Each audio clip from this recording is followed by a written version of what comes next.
Back into open session from closed session, and we'll have the Pledge of Allegiance in a moment of silence by our Student Board Rep, Leah Garcia. Good afternoon, everyone. Let's take a moment to reflect on the challenges faced by many of our students. Leah, let's do the Pledge of Allegiance first. Oh, okay, sounds good. Okay. Please. Yeah. Everyone, please stand. Place your right hand over your heart. Ready, begin. I pledge allegiance to the flag of the United States of America and to the republic for which it stands, one nation, under God, indivisible, with liberty and justice for all.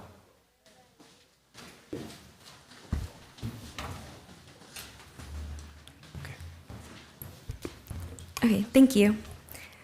Let us take a moment to reflect on the challenges faced by many of our students, families, and community members during recent immigration enforcement actions. Many families in our community came to this country seeking safety, opportunity, and a better future for their children, yet now are experiencing fear and uncertainty. No student, parent, or community member should ever feel unsafe coming to school or returning home. Our school district must be a place of protected learning for everyone. At this time, please join me in a moment of silence as we stand together in care, respect, and support for all members of our community.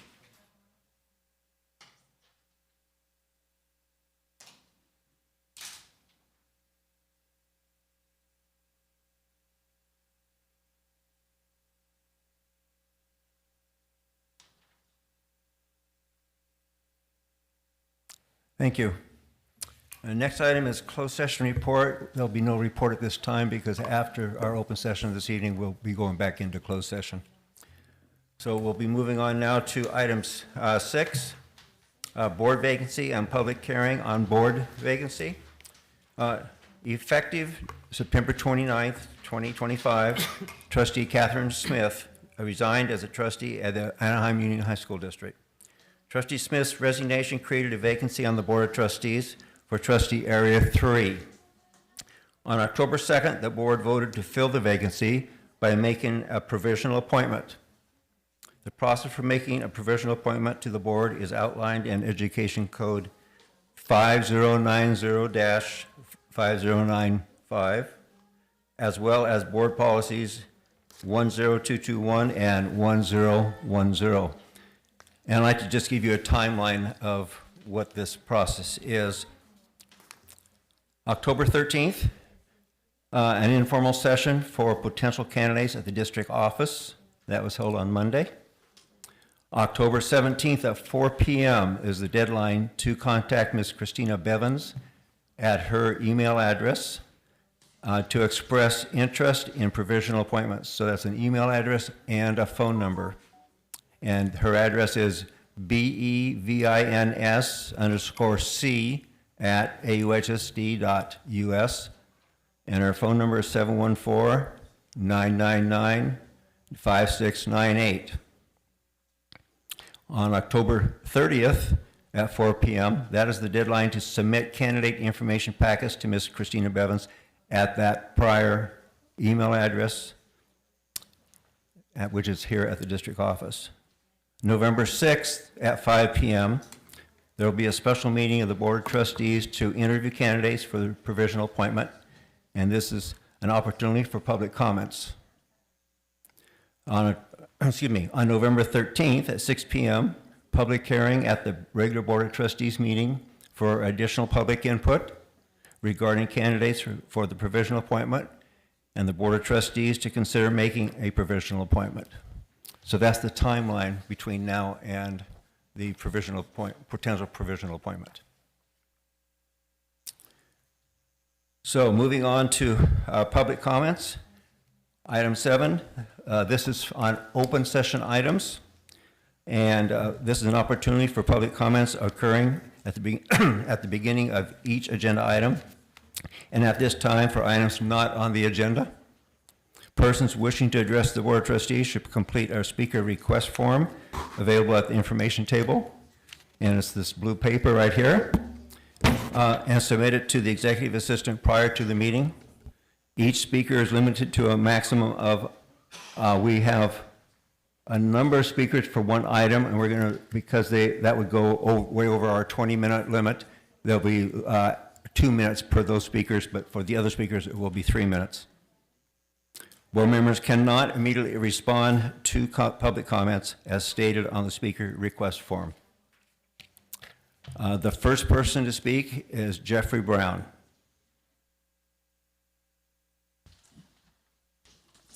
Thank you, trustees. My name is Jeff Brown. I'm the president of the Board of Trustees for the North Orange County Community College District. At the beginning of last year, my board was facing with a problem. We were going to lose the use of our boardroom for public meetings due to extensive construction and renovation. So our staff was looking for alternative meeting locations, both on our campuses at Fullerton College and Cypress College, and also in the community. And there were alternatives, but nothing that was really ideal. Then Superintendent Matsuda offered the use of this boardroom, which obviously is very ideal for these meetings, and we very gratefully accepted that offer. The initial idea was that we would try it for 6 months, see if that was working out for everybody, and if so, extend for maybe 6 months more, because that would be a year, and certainly all construction can be done within a year. Well, you know how construction projects go. We finally got into our renovated boardroom in August of this year, so 6 months became 19 months. During that time, our staff says that your staff was wonderful in being welcoming and hospitable and accommodating, and so we very much appreciated our time here. When my board got back into our new room, one of the first things we did was to pass a resolution of appreciation for the Anaheim District, and I'm joined tonight by Dr. Byron Clift Breland, who is the Chancellor of our district, and also Trustee Mark Lopez, who you know. We would like to present you with a copy of that resolution. And Mr. President, if I could read the resolution, would that be right? Thank you. This is a resolution of the Board of Trustees of the North Orange County Community College District, Resolution 252609, Resolution of Gratitude and Appreciation to the Anaheim Union High School District. Whereas the North Orange County Community College District Board of Trustees recognizes with deep gratitude the Anaheim Union High School District Board of Trustees for their generosity in permitting NOC-CCD to use the AUHSD boardroom during the renovation of the NOC-CD boardroom, and whereas the support and cooperation of the AUHSD Board of Trustees ensured that the governing work of NOC-CCD could continue without interruption, thereby sustaining the mission of serving students in the community. And whereas the leadership and commitment of Superintendent Michael Matsuda provided a spirit of collaboration and partnership that reflects the shared values of public education across our two districts. And whereas Assistant Superintendent Dr. Nancy Dien and District and Community Use Manager Van Chu were instrumental in coordinating the use of the AUHSD facilities over the 19th-month period from January 23rd, 2024 through July 22nd, 2025, ensuring a welcoming and professional environment for all board meetings. Now, therefore, be it resolved that the North Orange County Community College District Board of Trustees extends its heartfelt appreciation to the Anaheim Union High School District Board of Trustees, Superintendent Michael Matsuda, and AUHSD staff for their generosity and collegial partnership, and be it further resolved that this resolution be entered into the permanent records of the district as an expression of profound thanks and enduring appreciation, passed and adopted by the governing board of the North Orange County Community College District, 9th day of September, 2025.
Our next speaker is Maggie Lopez.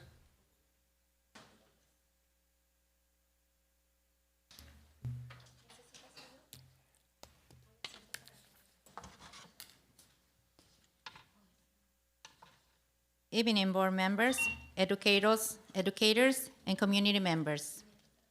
My name is Maggie Lopez, and I'm a small business owner here in Anaheim. My 3 children went to Anaheim Union High School District schools.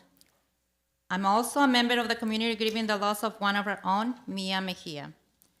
Mia was a 7th grader at Lexington Junior High School. She was 13 years old. She has good grades. She was a part of the mental health club. She attended school dances. She was part of a band. She played the trombone. Mia participated in school fundraisers in which she won highest fundraiser. She participated in a school band, concerts, and lunch with the Lions. Mia was known for her kindness, her softness, her infectious laugh, and her warm smile. Mia's English teacher, Miss Heck, who recently left Lexington, also has this to say about her. Mia, you have touched my heart, and you are deeply missed. You will have liked reading a lost book to book The Outsiders. You are forever good on my heart. Mia's mom, brother, sister, and our 14 cousins are all Anaheim Union High School District alumni. Mia's family has lived in Anaheim for 40 years, actively supporting and investing in Anaheim Union High School District, fundraisers, initiatives, programs, and events. Mia's family has asked Lexington Junior High School Principal Klaxer for personal review, including a student and staff conduct review, full disclosure and systemic reform, program implementation and support following incidents that highlight severe deficits in student safety, including the discriminatory harassment, intimidation, and bullying their daughter Mia Mejia endured while at Lexington. Mia's passing is not just a tragedy, it's a call to action. The Mejia family is not seeking revenge. They are seeking accountability and to prevent another tragedy. Thank you.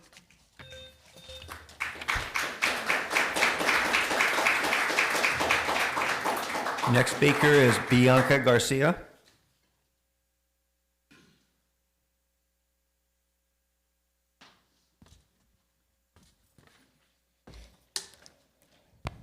Evening board members, educators, and community members. My name is Bianca Garcia, and I'm an AUHSD alum.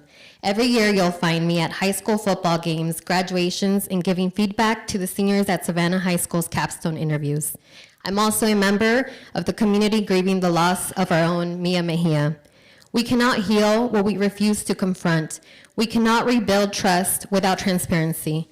The California Education Code 234.1, the Safe Place to Learn Act, requires schools to protect students from discrimination, harassment, intimidation, and bullying. Mia Mejia was assaulted on school grounds. Mia was petite. She weighed 98 pounds, and she was only 4 feet and 8 inches tall. I'm 5 feet and 4 inches for reference. Male classmates that towered over Mia pushed her into walls. They shoved her, tripped her. They broke her laptop. Where were the teachers, security, the SRO? What about the cameras? Do they even work? Children should be safe in school. The California Education Code 48900 states students that engage in bullying, including physical and verbal bullying, harassment or intimidation of a student or school personnel, disruption of school activities, or willful defiance must be disciplined. Mia died on March 17th, and as of today, these students have not been disciplined. We are asking the district to acknowledge institutional shortcomings and to implement clear, measurable reforms. This is not about blame, it is about responsibility. Thank you.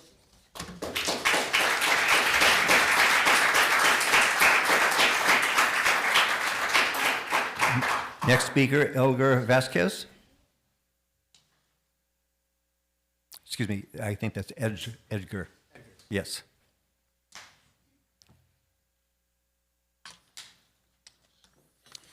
Good evening, everyone. My name is Edgar Vasquez, and I'm also an AUHSD alum. I went to Lexington from 2011 to 2013. I'm also a member of the community grieving the loss of our own Mia Mejia. Title IX of the Education Amendments of 1972 prohibits sexual harassment, sex-based bullying, and hostile environment created by school staff in schools that receive federal funds. In August 2024, Mia's band teacher, Mr. Graves, was placed on leave after being investigated for sexual assault and fathering a child with a student. The district said, quote, "Keeping our students safe is a high priority on all of our campuses.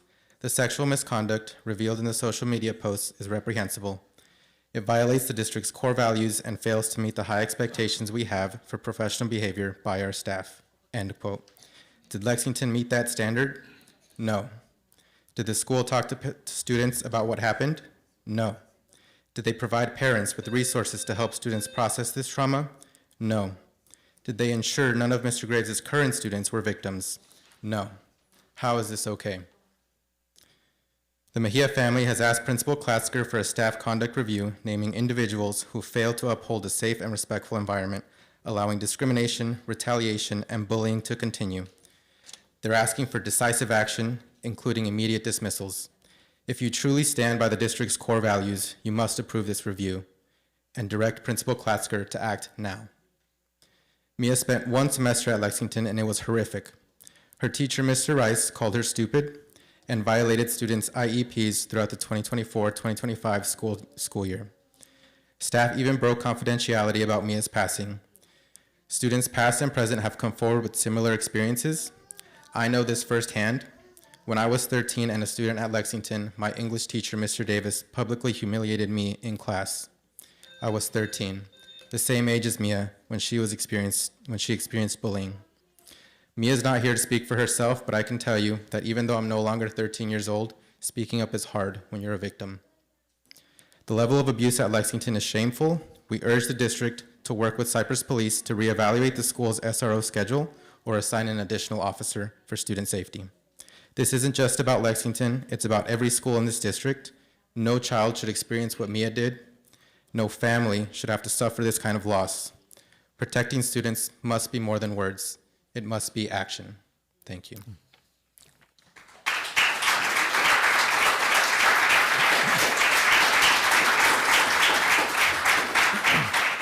Roberto Garcia.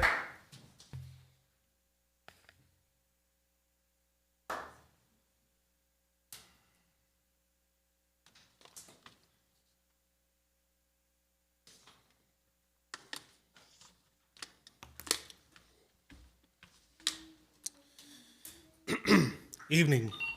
My name is Roberto Garcia. I stand before you tonight not just as a professional engineer and as an AUHSD alum, but as a grieving member of a community mourning the unimaginable loss of one of our own, Mia Mejia. We must be clear, the problem that contributed to Mia's death is not resolved. Through constant daily contact with current students and their families, Mia's family confirms that the culture of silence and harm, the very negligence that contributed to her death, persists at Lexington today. This is not a memory. This is an ongoing threat to the safety of every child in your care. What we witnessed with Mia was not an isolated incident. It is a repeated, disastrous pattern of institutional failure. This pattern is primarily marked by one tragic outcome: the misidentification and blaming of the victim. 2021, a student reported bullying only to feel that the school disciplined her instead of her aggressors. 2024, a student reported harassment and was promised intervention. No action was taken, allowing the harassment to continue due to a critical lack of follow-through. 2025, the cycle persists.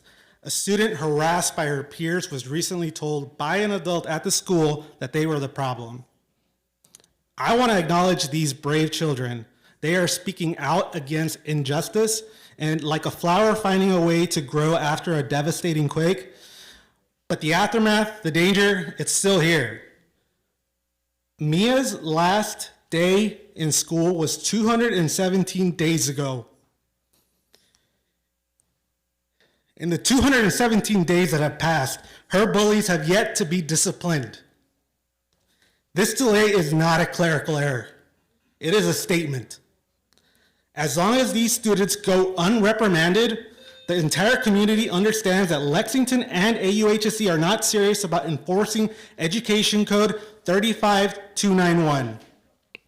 The message that you are currently sending is that the students do not have to follow the rules and regulations. This empowers bullies. This puts every student in danger.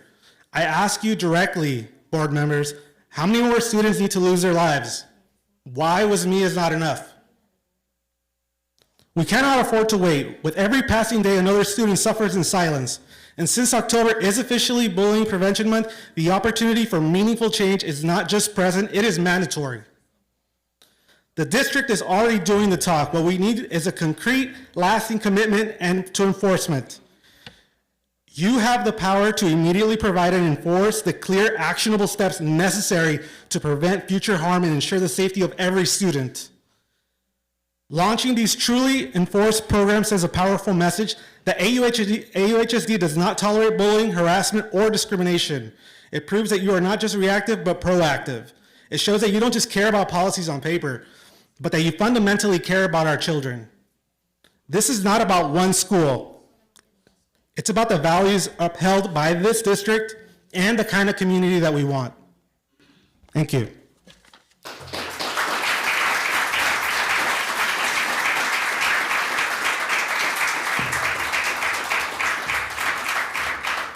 Next speaker is Stephanie Mejia.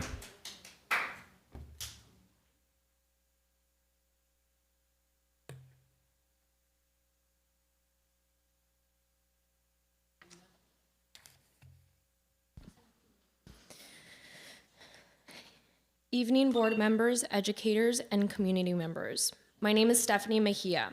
I'm a licensed mental health professional in the state of California, but more importantly, I'm Mia's sister. In the 2011-2012 school year, I attended Lexington Junior High as an 8th grader.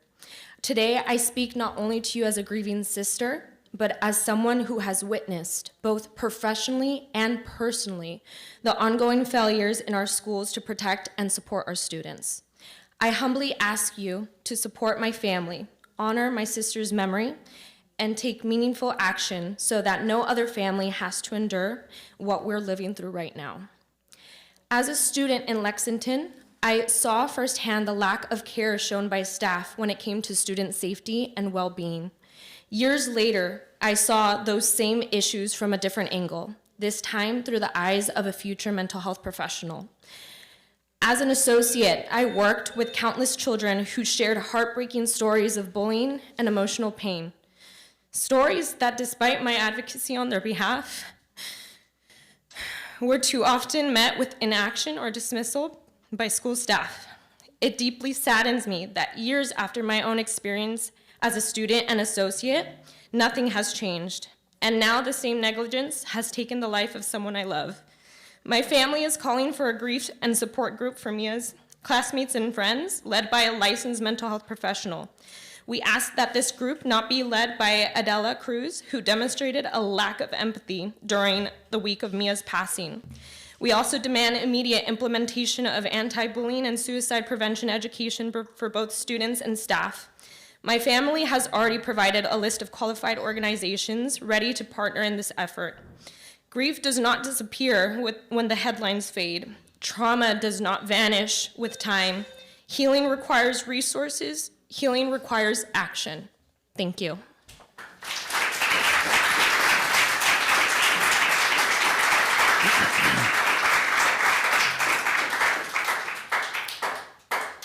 I have two Gustavo Mejia's papers. Are there two, Gustavo? Okay, thank you. All right, Gustavo Anthony Mejia.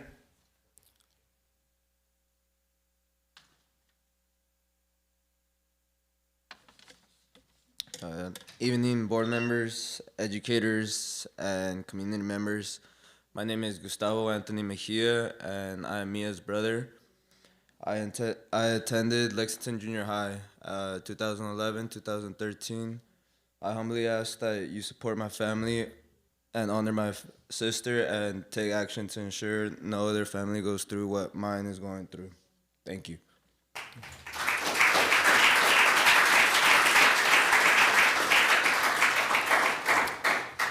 Gustavo Mejia.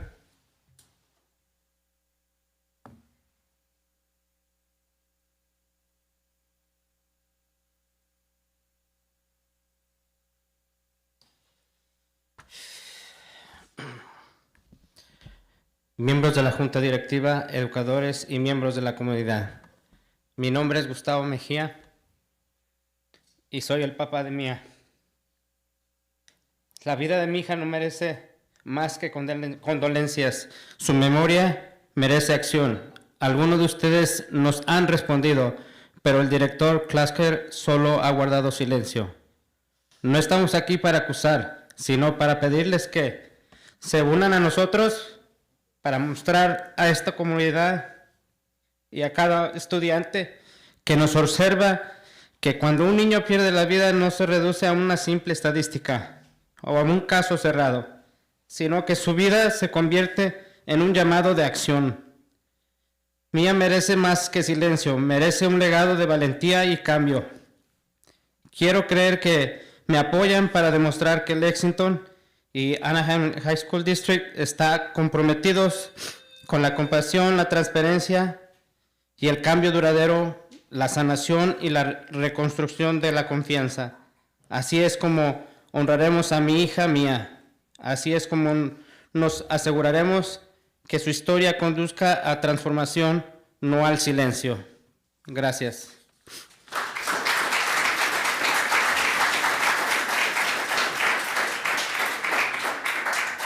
Good evening, members of the board, educators, and members of the community. My name is Gustavo Mejia, and I am the father of Mia. The life of my daughter deserves condolences. Her memory deserves action. Some of you have not responded, but the principal, Klatzer, has only remained silent. We are not here to accuse. We are here to request to unite with us, to demonstrate to the community and to every student that is observing us that when a child loses their life, it does not be reduced to a simple statistic. It's not a closed case. It is a life that has to be converted to call to action. Mia deserves more than silence. She deserves a legacy of her her strength and her change. I want to believe that you will support me and demonstrate that Lexington and AUHSD are committed with compassion, transparency, and change, the healing and the reconstruction of trust. That's the way we will honor my daughter, Mia. That's how we're gonna make sure that the history will be transformation and it will not be silence. Thank you. Thank you. Next is Veronica Mejia.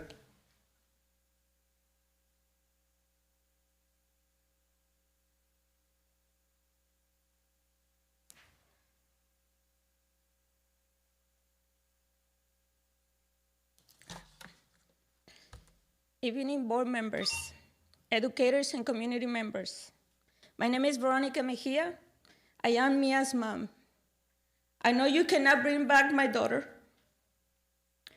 but you had the power to make this right. You had the power to lead. Let Mia Mejia names remembered not just in sorrow, but in change. Let her legacy be one of courage, compassion, and community. Let's show students and ourselves that Anaheim Union High School District stands for something. That we listen, that we act, we stand up to bullies, we make wrongs right. Thank you.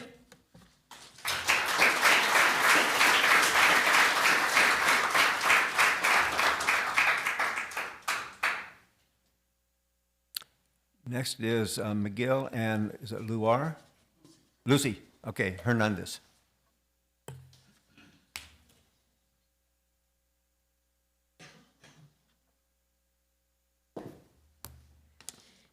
Good evening, dear members of the Anaheim Union School District. My name is Lucy Hernandez. I'm here with my husband, Miguel Hernandez. And we're here not just as parents of a child in this district, but as someone who is heartbroken and deeply concerned about the safety of students across our schools. Mia Mejia was our goddaughter.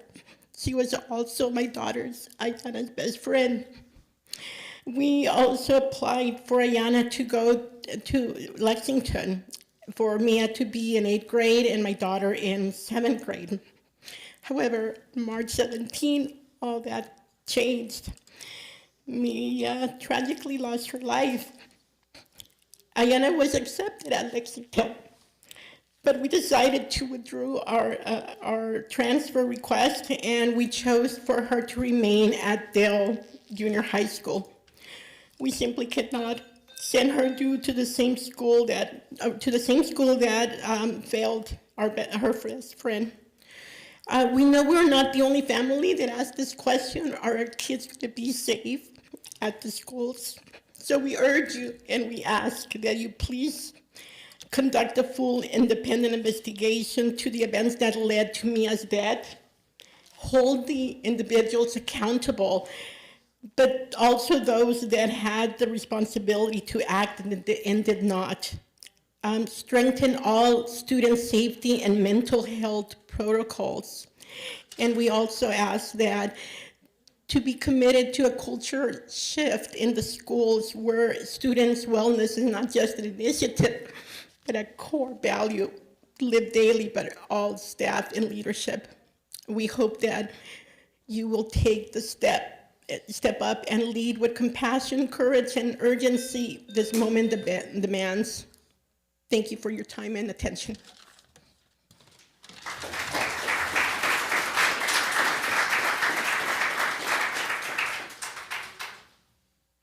Next speaker is Dulce Sotolo.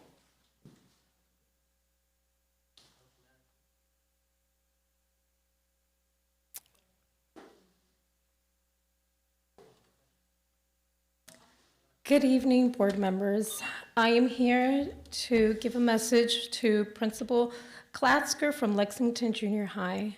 I'm here in solidarity with Gustavo and Veronica Mejia and the broader community following the tragic loss of their beautiful daughter, Mia Mejia. This heartbreaking event has revealed serious systemic failures in student safety. I urge you to immediately agree to the Mejia family demands for accountability. Launch an immediate independent investigation into all individuals named in the report of bullying and harassment. Take appropriate disciplinary action, including expulsion if warranted. Commit to transparency and a systemic reform. Provide a specialized training on resources on suicide loss and anti-bullying for students and staff. Establish a permanent, well-funded program with clear reportings and intervention protocols.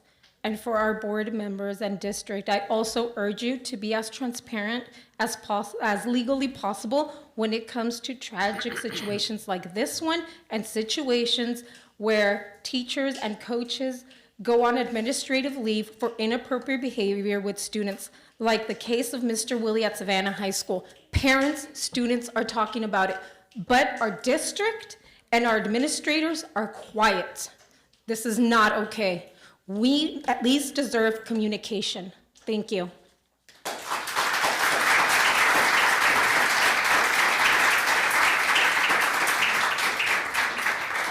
Next speaker is Rosemary Torres.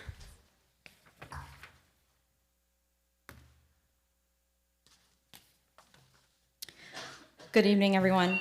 My name is Rosemary, and I speak to you not only in my capacity as a paralegal and alum of the school district, but more importantly, as a grieving member of a young student who lost her life tragically under the care of your instruction, Mia Mejia. In wake of this tragedy, we are no longer asking, but demanding urgent and overdue reform. Our demands are not radical. They are rooted in basic safety, equity, and accountability that every student deserves. Access to mental health resources. Every student must have regular and confidential and equitable access to licensed mental health professionals during school hours. Increased supervision. There must be more trained adult supervision during lunch, passing periods, and after school to deter bullying and ensure student safety. Mandatory Title IX training and education. At the beginning of every academic year, all students must be taught in an interactive and age-appropriate manner their rights under Title IX. A paper or pamphlet is not enough Students deserve to understand, not just be handed information. Mandatory ethnic sensitivity and anti-bias training for staff. All teachers and staff at Lexington Junior High must receive annual comprehensive ethnic sensitivity training to ensure that every student feels seen, respected, and safe in their learning environment. And lastly, anonymous student reviews of teachers. At the end of each semester, students should have the opportunity to anonymously evaluate their teachers, just as it's done in higher education. This feedback will allow the district to conduct internal audits and identify both areas of strength and critical concern. These are actionable, measurable steps that the district can take and must take if it truly values student safety, well-being, and academic success. Teachers are not just educators, they are protectors, mentors, and leaders. And if they are entrusted with shaping the next generation, then they must be held to the highest standard of care, awareness, and responsibility. Let this moment serve as a turning point, not just for Lexington Junior High, but for the entire district. A moment of reckoning and reflection. A moment where the district can say, no more students will fall through the cracks. No more students will be dismissed, discouraged, or made to feel unsafe. We call on you to fully audit the current practices, culture, and administration at Lexington Junior High and begin implementing these reforms without delay. Real voices, real reviews, real change. Do not just do this for our family, but for every family who entrusts you with their child. Thank you.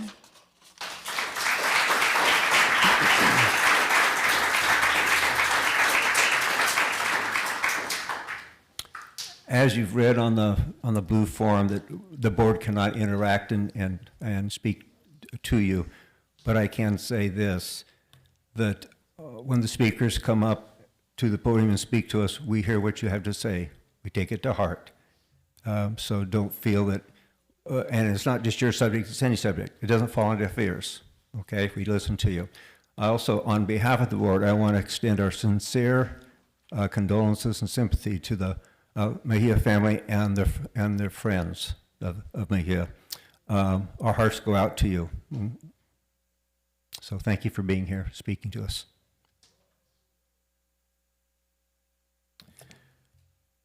Next speaker is Ron Flores. There he is.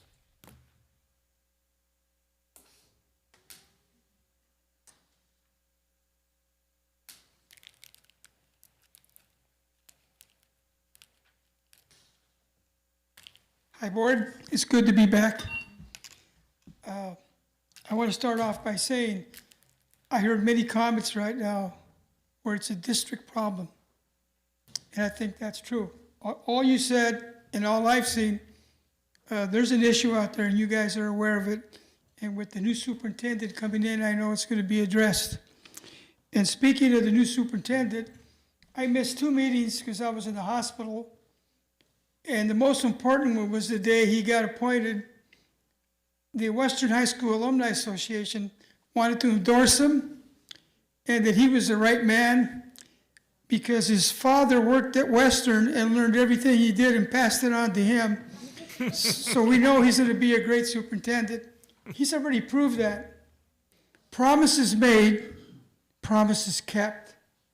If you don't do that, your word means nothing. I don't believe you. Right? Well, that Matt sitting over there and Mr. Matsuda, who's not here tonight, 5 months ago agreed to an idea I had. I said, look, you guys are doing a great job, but you're not reaching the community. You're not going where they're at. You're talking to each other. Talk to us. I want to have town halls. I want to create a model at Western High School where all the schools can do this. So I presented a plan and they bought into it. Promises made, promises kept. They both showed up. And we laid a foundation for going forward. And believe me, it was hell. We had to fight everything you were just saying here with a lot of people, but it wasn't him. It was other people. He stepped to the plate. So I know going forward, he's going to continue doing that. I heard a rumor at the town hall where they're going to add 16 rooms for the 16 homeless teachers. I said, my God, how did you come to that? Did we know about it? Now you do. When I went to school there in 1965, we had 3,000 kids in 3 grades. They have 1,875 students there. They don't need 16 classrooms. They need to use their head, and whoever's in charge of the analysis, figure it out. The answer is there. If we put 3,000 kids in 3 grades there, you can do it too. Figure it out. Don't spend our money. Figure it out, please. 2 things. I'm going to get to the ball game right now, but I got to say something that I think is quite funny. Tonight, for the first time ever, I saw Eric Greenwood not in a suit. Stand up, Eric. Stand up. I've never seen him out of a suit. Anyway, getting back to the ball game, after several months, isn't that funny? After several months of talking to the second school in town, Anaheim, about the ball game, I got Mr. Sandoval to set up a meeting with the principal of Anaheim High School. I thought I was in for a free lunch. I had to buy my own hamburger. But we talked about the ball game, and we're fighting to keep that. That's 60 years of history. We cannot let that go away. So we came up with a bunch of ideas, and Robert was going to follow up with it, Mr. Sandoval, and go to the district AD and see if we could do what's planned. What we're thinking about is having it be a multi-sport event. For example, 1 year it might be soccer, boys and girls. 1 year it might be basketball, or it might be track, whatever it is. It could even be a debate. And we total the score of all these events for the year, and the winner gets the bell. So we think that's a great idea because it involves so many other students. And Mr. Flores, please wrap it up. This? Your time is up, so. God, I'll see you next month. I know you will. Thank you. All right, that's, oh. Oh. Okay, next item up is superintendent and staff report. As you can see, Mr. Matsuda's not here. He is on a very long vacation that he had planned a year ago. So he's gone until the end of the month. So Dr. Freed is the, not only is he the future superintendent, but he's the interim. Did I miss somebody? Oh, I'm sorry, I sure did. I'm sorry, I take it back. Thank you very much. Vera Rivera.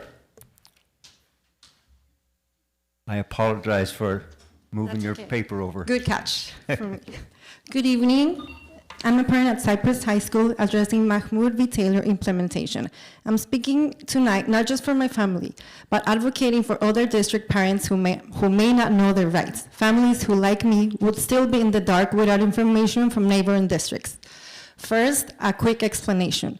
Mahmoud V. Taylor is a June 2025 Supreme Court ruling affirming parents' First Amendment rights to opt out of instructional materials that conflict with sincerely held religious beliefs, such as in English or health. Districts must provide notice and a process without burdening families. California's Department of Education issued guidance on August 6th, urging compliance by November 3rd. Under Mahmoud V. Taylor, parents shouldn't need to phone or chase rights already granted by the ruling. I only need to assert mine because of neighboring district information. My initial teacher email on September 17th led to an assistant principal's phone call questioning where I draw the line on books for my daughter, and then options were provided a couple days later. Clarifying district notifications then took from my September 22nd inquiry until October 9th, over 2 weeks, including follow-ups. The principal's emails advised future requests go to Dr. Fried, assistant superintendent, CCN principal, and teacher, and then he would handle opt-outs case by case and notify the school. My concern, one person overseeing 22,000 students across 9 schools. That is not efficient, even if not everyone opt-outs. It risks delays and bottlenecks. AUHSD's July newsletter mentioned planning to implement Mahmoud, yet 4 months later, silence. The principal noted announcements in the annual notification to parents moving forward, but without a set date. The newsletters usually come in August. It passes the CDE deadline, which is in November 3. Neighboring districts notified the parents within 2 to 3 months of the ruling via emails, postcards, and simple forms. With the November 3 deadline coming up, families need this now. We need transparency. Board, please confirm a specific date for the annual notification or alert the parents. When will they be notified? Please commit to adopting a simple online form for all subjects, like other districts have done so, and update everyone via email or website before the November 3 deadline. This ensures that no parent faces undue waits. Accommodations and information should flow efficiently through clear systems. Thank you. Okay, thank you. Now we'll move to superintendent and staff report. Dr. Freed?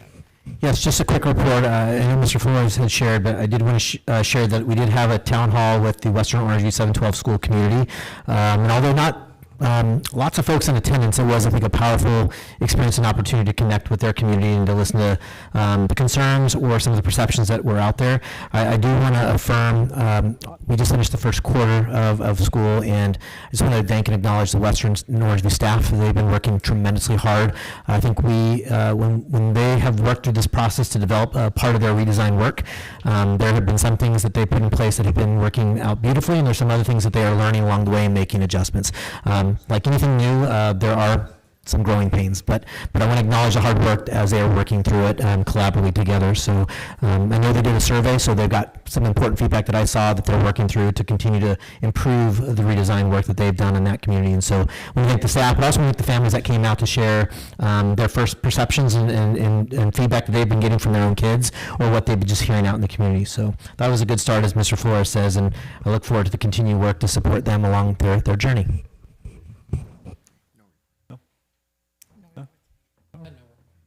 No? Okay, that's it. Okay, next is student board report. Leah Garcia?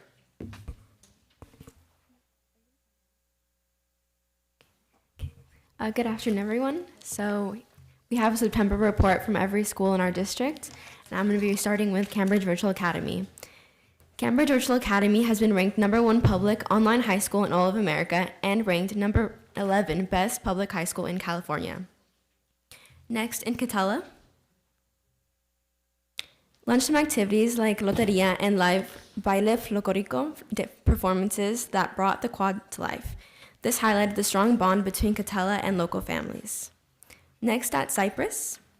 Cypress completed their first RZP summit using Cadence, which was the main platform to record responses, and this was a new integrated AI tool that was used to overview all the data. At Oxford, the first Patriot Recognition of the Year honored students who not only excelled academically, but also strongly exemplified one of the 5 C's. Next, at Savannah. Savannah's yearbook hosted an annual award for their excellence for a 4th year in a row. Next in Loera.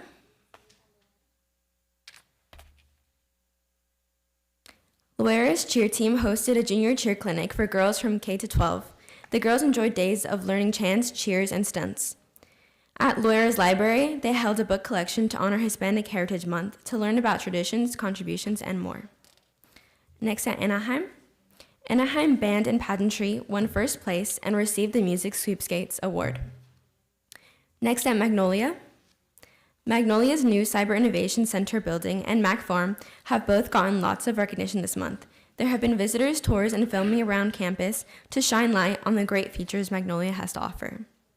Lastly, at Kennedy, 4 Kennedy students received the letter of commendation in the 2026 National Merit Scholarship Program, and 1 became semifinalist for the 2026 National Merit Scholarship Program among 16 seniors nationally. Thank you. Thank you, Leah. Next, student speakers, we have two. Yael Campuzano.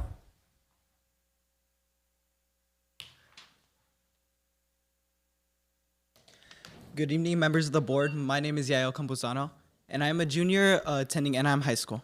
Before I start, I would like to give my condolences to Mia's family. As someone with 4 brothers, I couldn't fathom having to go through something like that. Today, I will be talking about the sexual misconduct of teachers within our district. As a student of Anaheim High School, I can say with full confidence that I am beyond disgusted that incidents involving student-teacher relationships are so common in our district. The amount of incidents is inexplainable. Joshua Owens, John F. Kennedy High School, Richard Elges, Fairmont and Sycamore Junior High Schools, David Bruce, Sycamore Junior High Schools, Steve Graves at Lorera High School, Ball Junior High, Lexington Junior High, Mr. Willie at Savannah High School, David Sepa at Catella High School, and another incident at my very own school, Anaheim, involving a dance teacher. These incidents aren't just isolated, they're a common occurrence. AUHSD has gained a reputation for these acts, and I request that heavier background checks and more information transparency among parents are implemented on these incidents. I request that you all as a board search for a solution to this issue, because as a student, I am beyond disgusted that something like this in our district is so common. Thank you.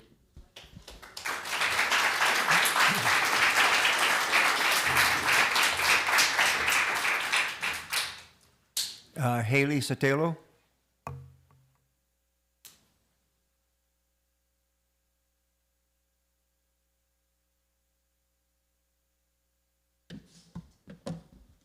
Good evening, members of the board. My name is Haley Sotelo, and I'm a sophomore at Savannah High School.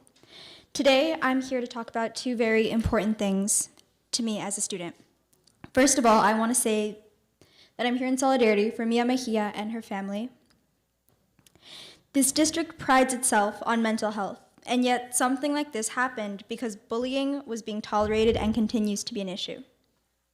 The truth is that bullying should never be tolerated and should never get to a point where a student, a person, a life should feel the need to commit suicide. It should have been taken seriously and it should have never happened. My ask is that you all create and take appropriate action to prevent this from happening again. This can be by suspension or expulsion. And that when bullying is brought up, it should be taken seriously and not overlooked as kids being kids. The second thing I'm here to say is that I am in support of Dr. McCullough's for school board representative of Area 3. Since I've come into this district, I've seen both of the schools that I care very deeply about, Brookhurst and Savannah, be overlooked and ignored. Brookhurst and Savannah are great schools, and we deserve to be accurately represented. Thank you for your time.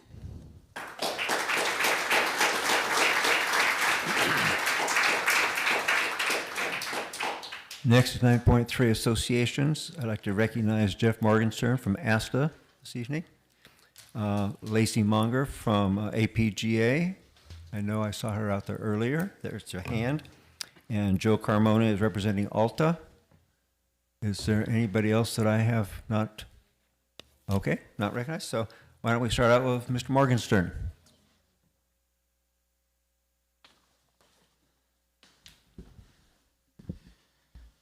All right. Good evening, Board President O'Neill, Board of Trustees, Interim Superintendent Dr. Freed, Cabinet, colleagues, and community.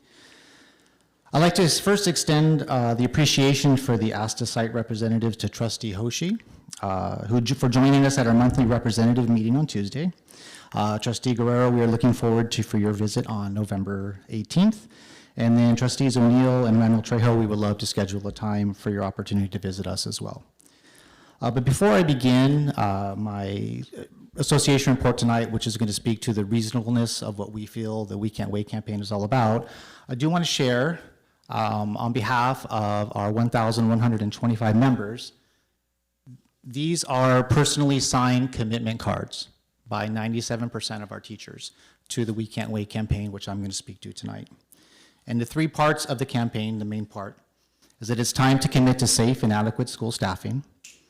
It's time to close the educator wage gap, and it's time to commit to stability for our students. It's pretty heavy.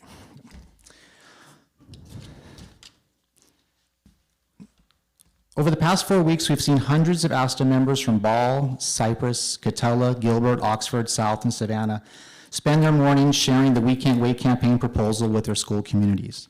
In the words of one of our teachers, the community, students, and families want to hear what our teachers have to say, and they want to support us in every way they can. Tonight, I want to continue the conversation about why our teachers and community believe that our class size and caseload guarantees are both righteous and reasonable. Rather than focus on across-the-board class size reductions, our We Can't Wait proposal zeroes in on specific classrooms where our students and teachers struggle with engagement due to large class sizes, well above the student load average.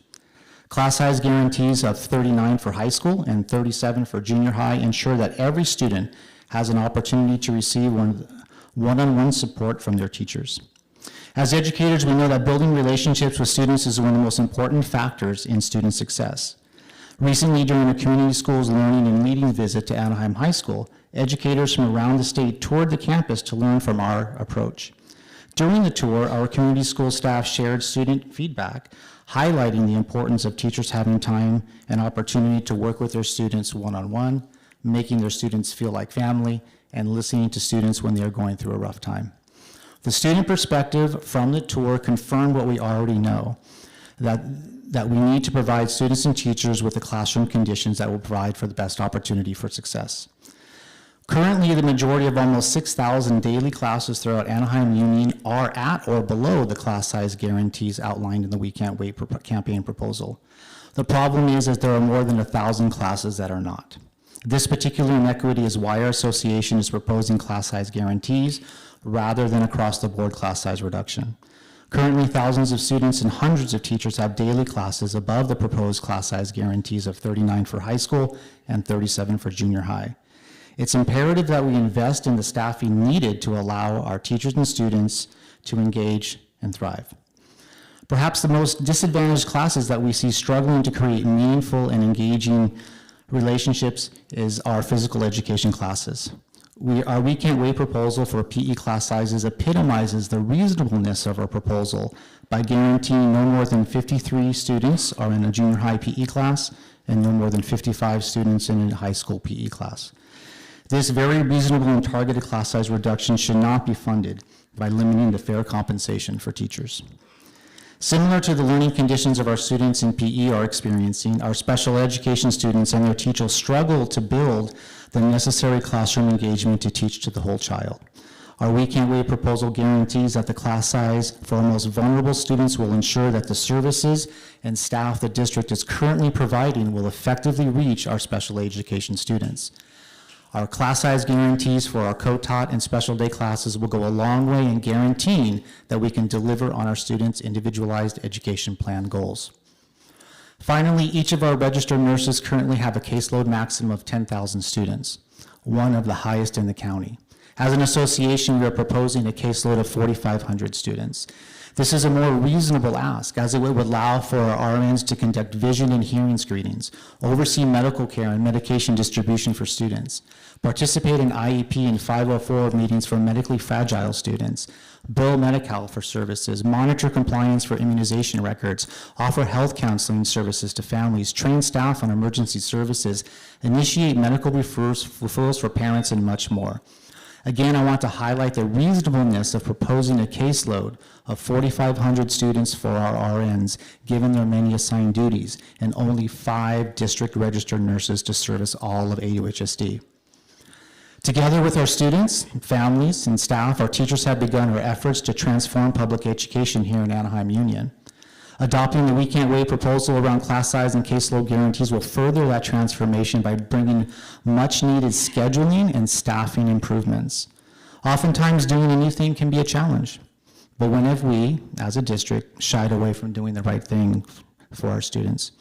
Let's take that transformation to the next level. ASTA leadership and its members stand with you as genuine collaborators to support Anaheim Union in this transition to a more equitable education for our students and community.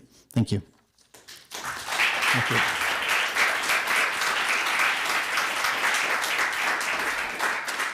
Lacey Munger from APGA.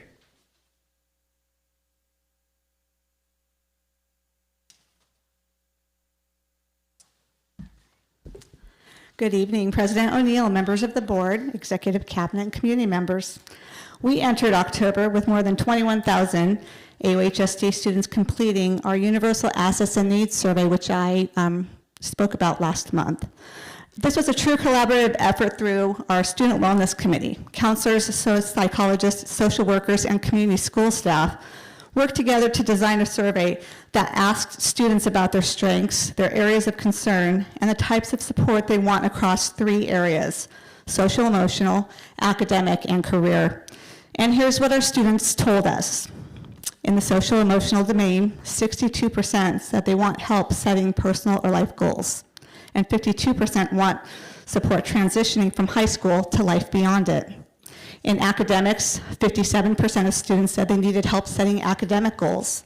And in career, 83% wanted to learn about effective workplace habits, while 43% said they needed guidance identifying their skills, values, and interests to explore careers. Amongst those needs were also encouraging highlights. 85% of our students believe their school value their voice and opinions. And 79% feel comfortable going to their counselor or another adult on campus for help. 83% of our students feel confident managing their academic responsibilities, and 82% believe their school is preparing them for college, career, and life. I know that these are just percentages, but I think it's a very good picture of what our students are experiencing and feeling right now within our school sites.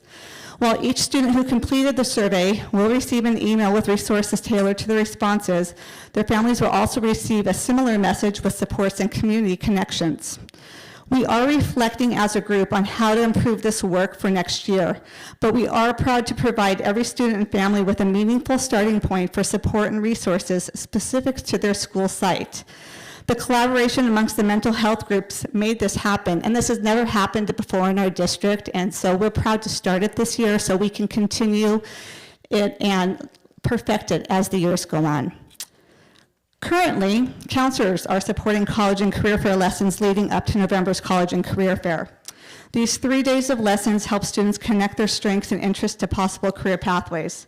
By the time students will meet with their counselors to complete their academic plan, our goal is that our students will have a clear sense of direction and purpose, which is in alignment with how students responded to the Universal Assets and Needs Assessment. Both the college and career fair lessons and the academic plans will be housed in eCadence, giving students a central place to revisit the reflections, interests, and plans anytime throughout their AUHSD journey.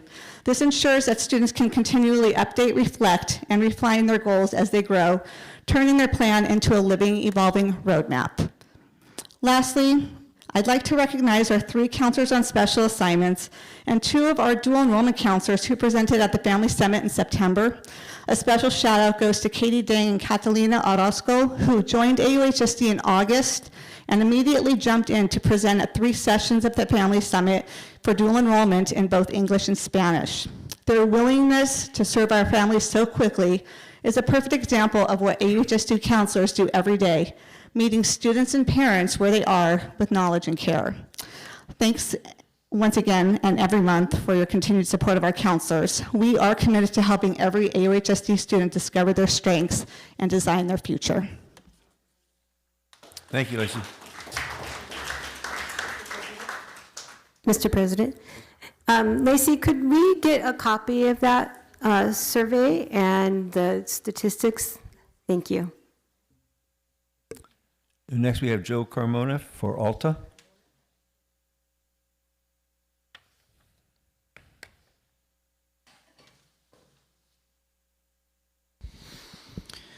Good evening, President O'Neill, Board of Trustees, Executive Cabinet, students, families, members of our community. Proud to share the work of our schools and administrative teams. Going to highlight some collaboration amongst our junior high and high school feeder patterns. As we heard a little bit about Orangeview Western, I'll talk about a few other examples here tonight. South Junior High students showcased their engineering skills during a 2-day boat race that was hosted at Catella. Students designed, built, and raced their own boats, demonstrating their teamwork and critical thinking. This project also highlighted sustainability, as all of the materials used will be reused for an upcoming project within their science courses as well. So they want to thank their colleagues at Catella for hosting them and helping support their success. Magnolia High School concluded the first quarter with Spirited Homecoming Week. I'm reading that. It says very spirited homecoming week here, where they recognize the achievement of their fall sports teams. Their football team is looking to get into the playoffs this week, hopefully with a win. So they're very excited about that. They launched an initiative with Dale, Dale Nolia, I don't know, I may have to work on the branding of that name there, where they're really bringing the two campuses together so they can collaborate and feed not only their academic programs, but also their extracurricular programs. And this was highlighted by a joint coffee with the principals from both sites. Orangeview and Western, as we heard a little bit, had two successful town halls, bringing out folks to provide their input, as Dr. Freed had shared. And they would like to invite all of you to join them for some upcoming important events. Their homecoming game is tomorrow night versus Cyprus. No pressure. And then they will be hosting a Day of the Dead celebration November 7th on campus. That's a long-standing tradition of Western High School, and so now bringing Orangeview along with that. Several of our schools received good news. Recently, Cypress High School is proud to share they were honored as a nationally ranked best high school.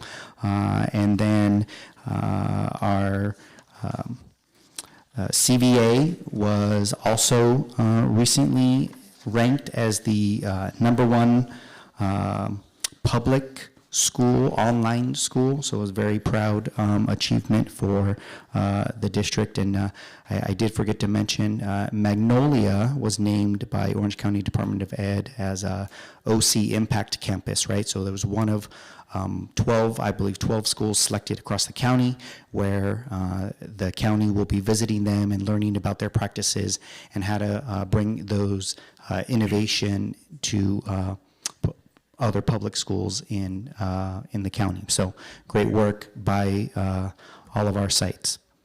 Thank you, and it's hard to believe, but we are looking forward to only the second quarter coming up. So thank you all very much. Thank you, Joe. Next item is, of course, you can give them applause. Parent Teachers Association. Anybody representing PTA tonight? Laura Allen? Nope, not here. Okay. Next is the presentation of the Chan Zuckerberg Initiative, which is commonly called CZI, and Dr. Freed. Yes, as our presenters come up to share the great work that we engage in, just Can we hold on just a minute? Maybe some people would like to exit, and that's fine. And miss the presentation? It's gonna be outstanding.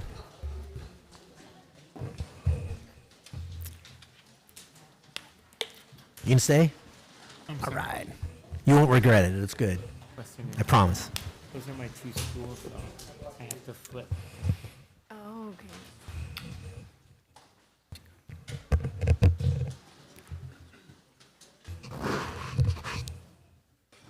You're missing the best part.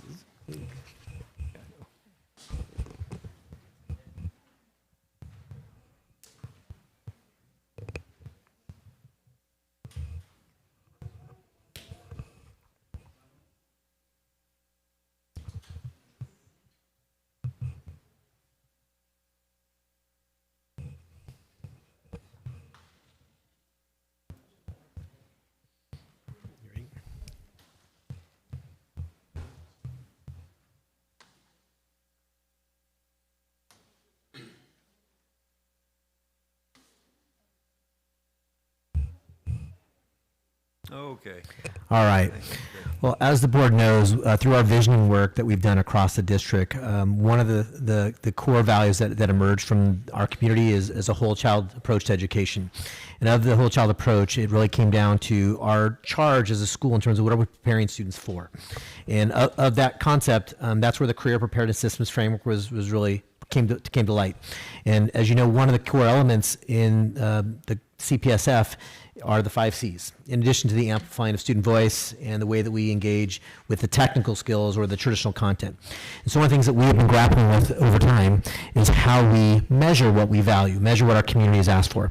And so I'm really excited tonight to have Amy Kwan, our current Director of Innovation and Instructional Systems, but then also our soon-to-be Assistant Superintendent of Ed Services, come up with, along with our partners who Amy will introduce, to share the work that we've been doing in partnership with UC Irvine, eCadence, and of course through the support of the Chan Zuckerberg Institute, in the way that we've been able to really revolutionize and build a way to measure what we value, which in this case, it's going to be the starting of the way that we measure the 5 C's. You heard from Lacey Munger, the importance, our students, I think, mentioned 80-something% of our students want and recognize the need for them to develop work skill habits or work habits for career. Those are the 5 C's. So you can see overwhelmingly our students are even asking for more experiences to build those skills. And you're going to see in the presentation the work that we've been doing to not only create those opportunities through our performance task assessments in our capstone program, but also in the way that we measure that and then give students feedback along with our teachers the feedback to be able to revise their instructional practices to further improve or increase student ability in those skills. So with that, I look forward to turning it over to Amy Kwan. Good evening, Board President O'Neill, members of the Board of Trustees, Executive Cabinet, and the AUHSD community. As Dr. Fried mentioned, my name's Amy Kwan. I'm the Director of Innovative Programs and Instructional Systems and one of the principal investigators of the Chan Zuckerberg Initiative grant that AUHSD was awarded 3 years ago alongside UCI.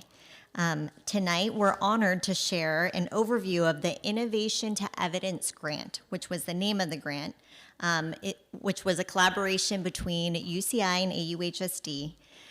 This partnership not only advanced the shared learning, but also shaped the current and future of AUHSD's teaching and learning practices. I'm joined by Dr. June An, also a co-principal investigator and senior associate dean of UCI's School of Education. And tonight we'll also hear from Tyler Sherman, one of our AUHSD students who helped operationalize our tool into the eCadence learning management system. And eCadence eventually became a key partnership in our grant work. But before I begin, I'd like to take a moment to acknowledge the other co-principal investigators of our grant. That was our very own Mr. Michael Matsuda, and also the Dean of the School of Education for UCI, Dean Francis Contreras. Also Amanda Bean, who was also part of the co-PI work. And I'd like to also thank Diana Fujimoto and her team, Mike Switzer and Ruben Patino, whose leadership and technical expertise ensured that wherever this grant took us, that the deliverables of the grant worked for us and not the other way around.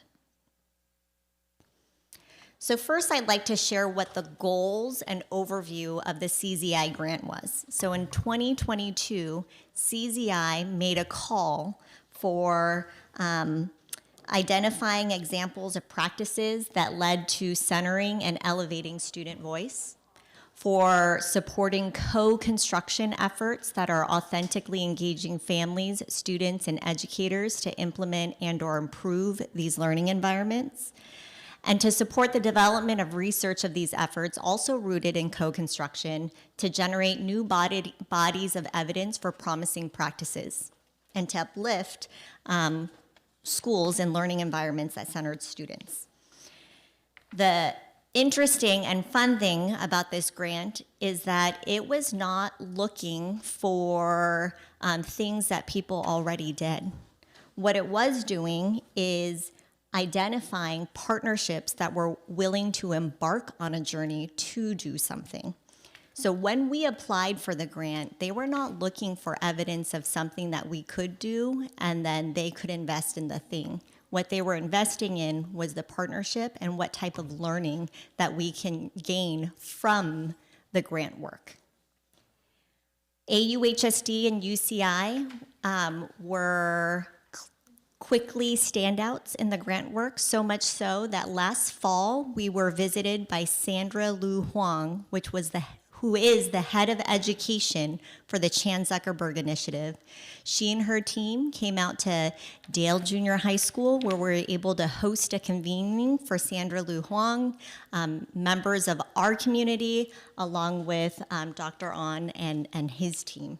So I'd like to share a quick video of that convening.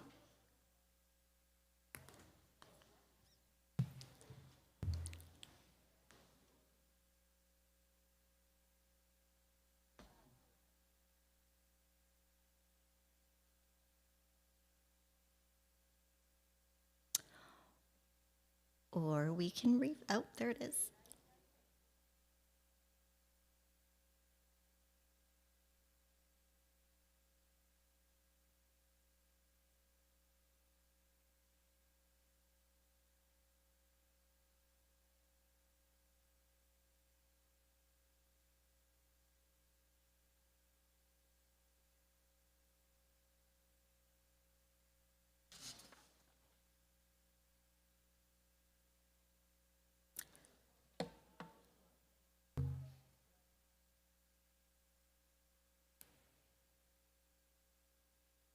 Would you like me to move along to the timeline to see if that works out?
Many of the people speaking in that video are going to speak tonight, so perhaps we can revisit.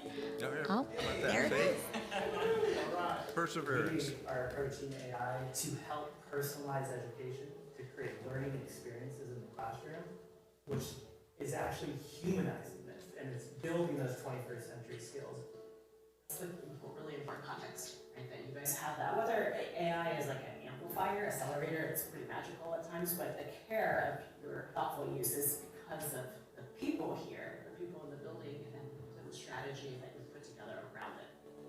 Along those lines, one thing that I found to be very valuable for AI assistance is helping kids that are reluctant learners. They're too shy to ask, or they're embarrassed to ask for help. But with the identity of a bot like Scrappy or even ChatGPT, they gain some confidence, and through their confidence, they find their voice, they find their purpose. Since Mr. Matsuda has become superintendent, we have not only wanted to uplift our student voices, but we want to uplift our teacher voices. And they're really at the forefront of creating the classroom environments that prepare our students for this future. But now we have a tool in our tool belt where it's like we can differentiate, we can personalize instruction, and to us and our drivers, we're trying to create meaningful experiences to prepare them for life after high school, to prepare them for work, to help them find their purpose and identity. We've thought about the whole child for a long time. We've thought about technology for a long time, about learning science and how do you connect the dots. And again, you guys are making that happen here.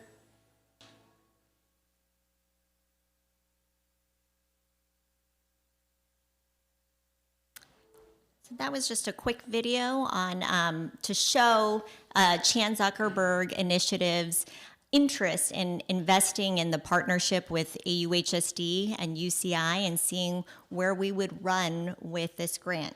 And so what I have for you is a timeline of AUHSD, quick, brief timeline. It's not exhaustive of everything we've done, but what we believe were the key steps in our vision and our actions toward what we believe is preparing students for college, career, and life, and why CZI invested in our partnership and not just a thing. And so it really starts in 2014, where AUHSD decides to not use test scores as a driver and instead to look at more whole child and holistic skills and dispositions. In 2015, we formally sign on to the Anaheim Collaborative, where we partner with other our school districts and higher ed partners, the city of Anaheim, in order to really define what it means to be college, career, and life ready. What are those skills and dispositions? In 2017-18, we have what's called our Tesseract convening, in which we convene over 200 of our educators and community members to come together to really define what we believe are the 5 C's, and outcomes are 5 C's descriptors.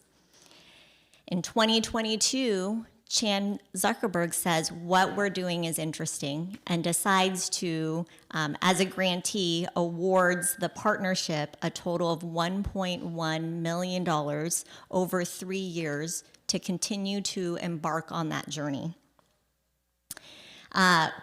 There were many pilots in between 2022 and what we have now. One, namely, are what we called informed intuition, which didn't work out, but our goal was to see how can we pull out evidence of the 5 C's from our student voices. At first, we went to an approach that was heavily burdensome on the teacher to do, and we knew that that was not going to be sustainable, and so AI was something that we happened upon to see, can we still identify evidence of 5 C's in our student voices without burdening our teachers and our system? And our partnership with UCI and Dr. Ahn, we said, let's try it out. And so ultimately, we landed on the tool that we'll demo tonight and show you how it could work, or how it works. And this year, we have fully operationalize the tool, and it is part of the 1 of 3 days of our college and career fair lessons, so that our students can see exactly how that tool looks like, how their voices and their reflections are being visualized for them. The last slide I want to share with you is just a little the breakdown of the $1.1 million and how it was spent. You'll see right away that 46% of the entire funds went to research and development. And that was between our researchers at UCI and AUHSD staff, students, and parents. Then about 18% went to implementation costs, some of the overhead, AI costs, hardware, software, lots of things that I actually don't know. Maybe Dr. Hahn can talk about that. And then 18% went to AUHSD staff, so that as we embarked on this opportunity to learn and develop and research, that it wouldn't be overly burdensome to our system, so that we can compensate our staff. And we're actually really proud of the last 18%. And that 18% of the $1.1 million actually went to our students and parents and community members to compensate them for their time at a fair wage for the work that they did in giving us feedback in the use in the tool, in co-developing the tool. So now I'd like to invite Dr. June on to come and talk about our co-creation timeline. Hello, thanks for having me. So I'm a professor at UC Irvine and have had the pleasure of partnering with AUHSD for the last couple of years.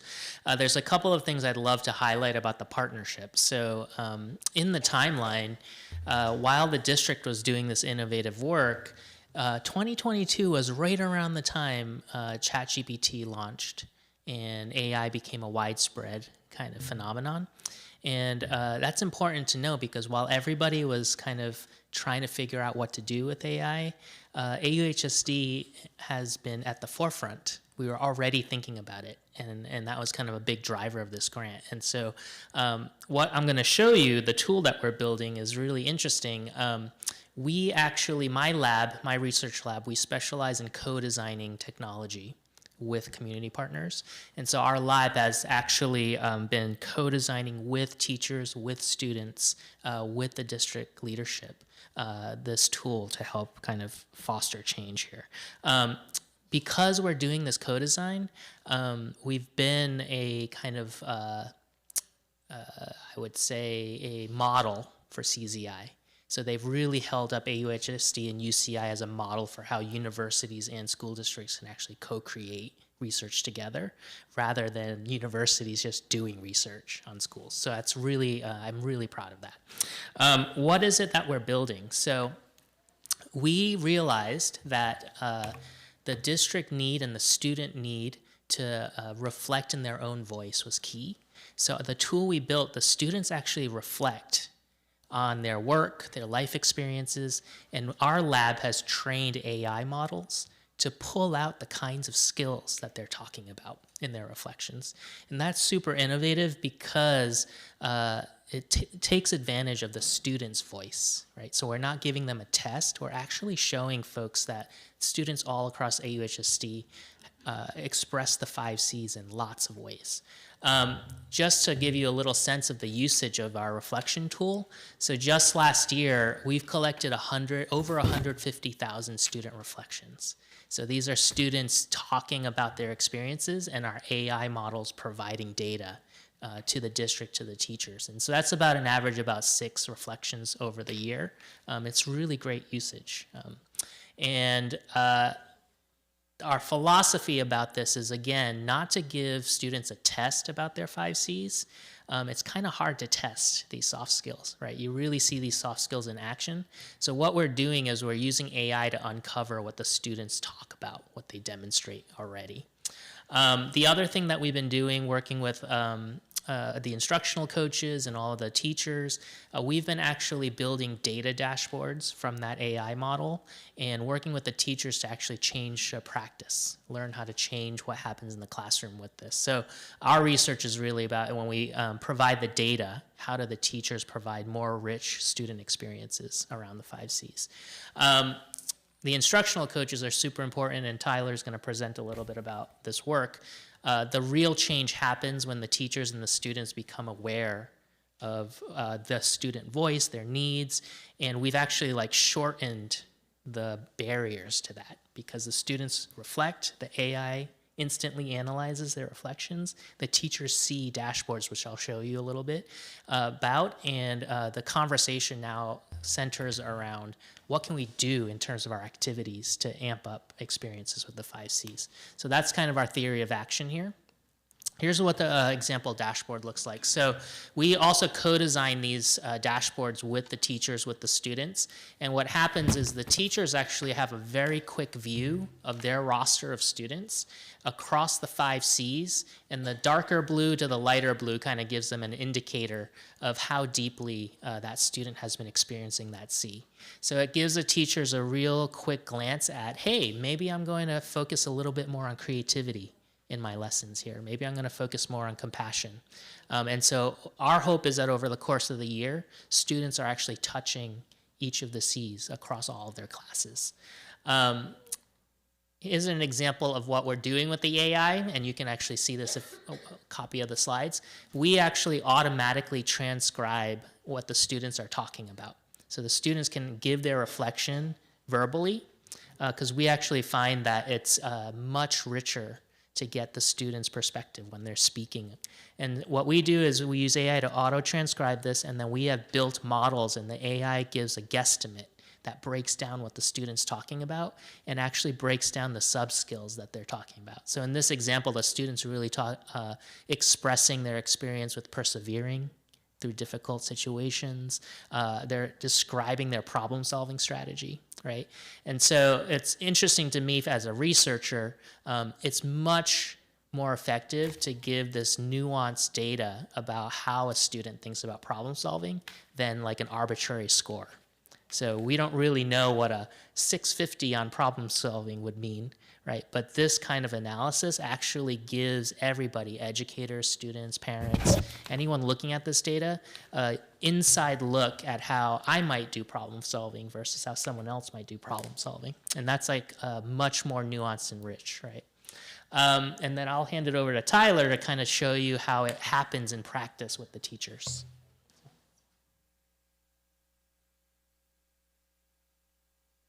Thank you, everyone. So what gets me the most excited about what I want to share with you all today is the impact that this is having on instruction, and both for students and teachers alike. So I wanted to show an example of a 7th grade class that's taking place at CVA on how they tied in their 5C reflection and their PTA, and kind of show you a way that our teachers are now transforming the way that they're using the reflection tool in their actual practice. So in this video, I'm going to show, this is actually a 7th grader last year at CVA.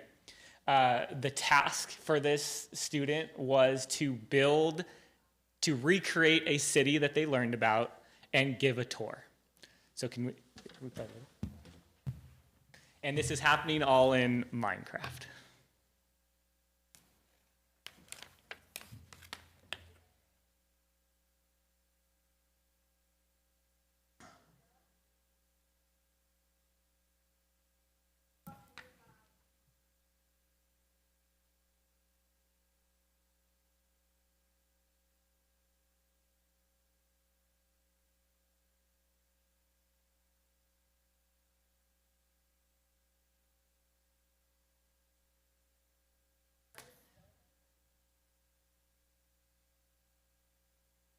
So that's the gist, and I know we're running a little short on time, and it's kind of hard to hear.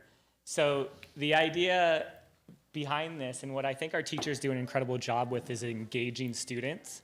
But I'm going to be just completely honest. When we like at the surface level of looking at this, it's like, okay, cool, they built a Minecraft city, but that doesn't tell us necessarily the full picture of what the student learned or the learning that took place. But what this teacher did is he used this as a hook, as an engagement tool, but then really emphasized the use of this reflection to see where that deeper learning took place. So when I know this might be a little small for you to read, but I think you have it in front of you. This student was able to actually visualize, what we call visualize some of this learning, like show the decision making or show some of the connections to the content that the teacher was trying to with that video. So an example of that, this student noticed things like they did sacrifices. This is a history class way back when. That they did more trading than selling. That was like a outcome that the student noticed. And then what was really cool to me is the student started making connections from his own culture to this culture. Of like, and I thought that was like through temples and the way that they dressed and different things like that. There was all these really cool connections that the student was making.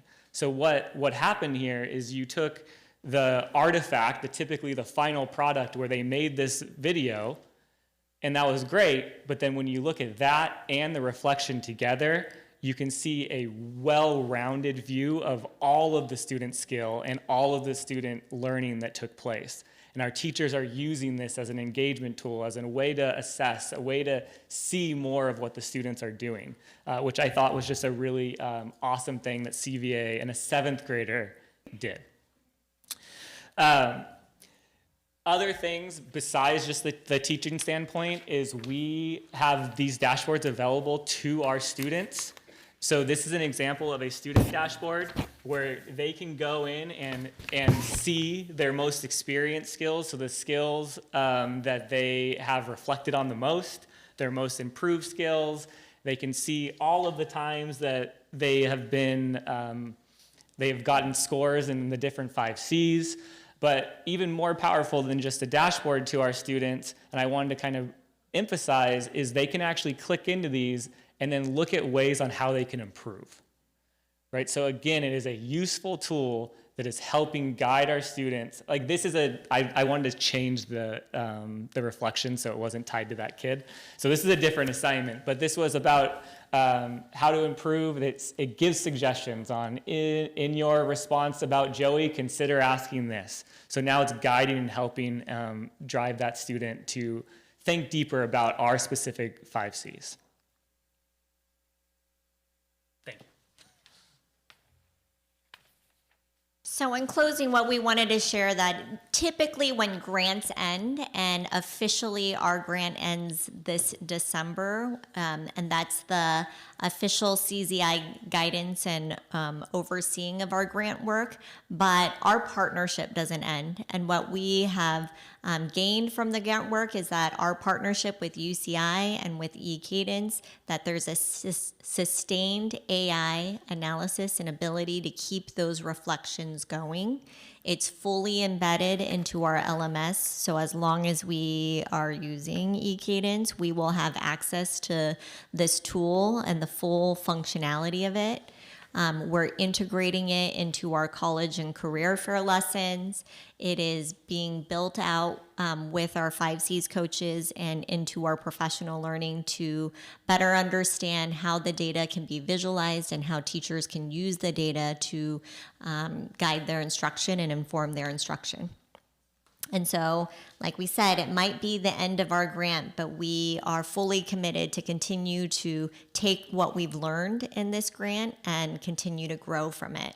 And here's a snapshot of how the grant is, or how the reflections are embedded into our bigger system of whole child and asset-based data that we're trying to collect and visualize for our students. So this is an example of the Student Success Center that is on the eCadence page, on a student's individual eCadence page that houses a student's strengths, interests, and aspirations that are gathered from the college and career fair lessons. It has their academic plan on there.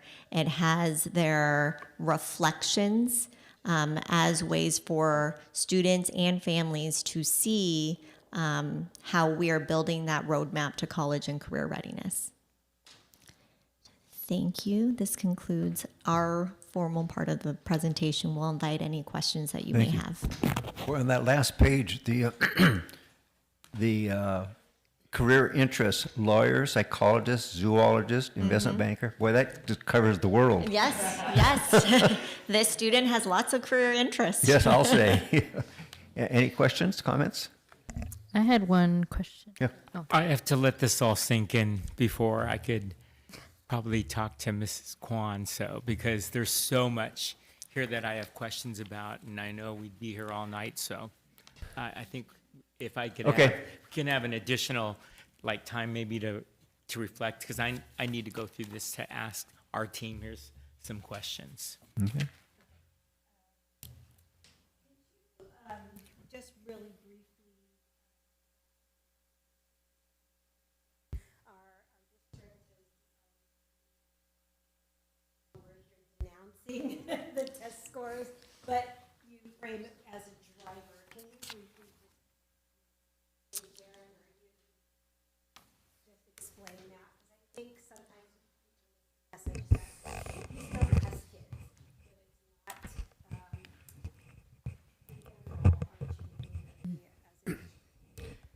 Yeah, so can you hear me okay? Okay, so the philosophy that we have taken in partnership with, of course, our board is the test, right? The standardized test that we're expected as a public school to participate. It's important, right? It's an indicator. It's an indicator of how students are doing, but it is not the only indicator. And for a lot of districts, there's typically, and our district was guilty of this as well. I know when I was a teacher, this is something that we did, right? I remember one year getting an incentive if our test scores went up. So the idea was, if we focus on a whole child, if we focus on first best instruction, in this case, the visioning work actually brought forward the idea that we wanted a whole child ground in these skills.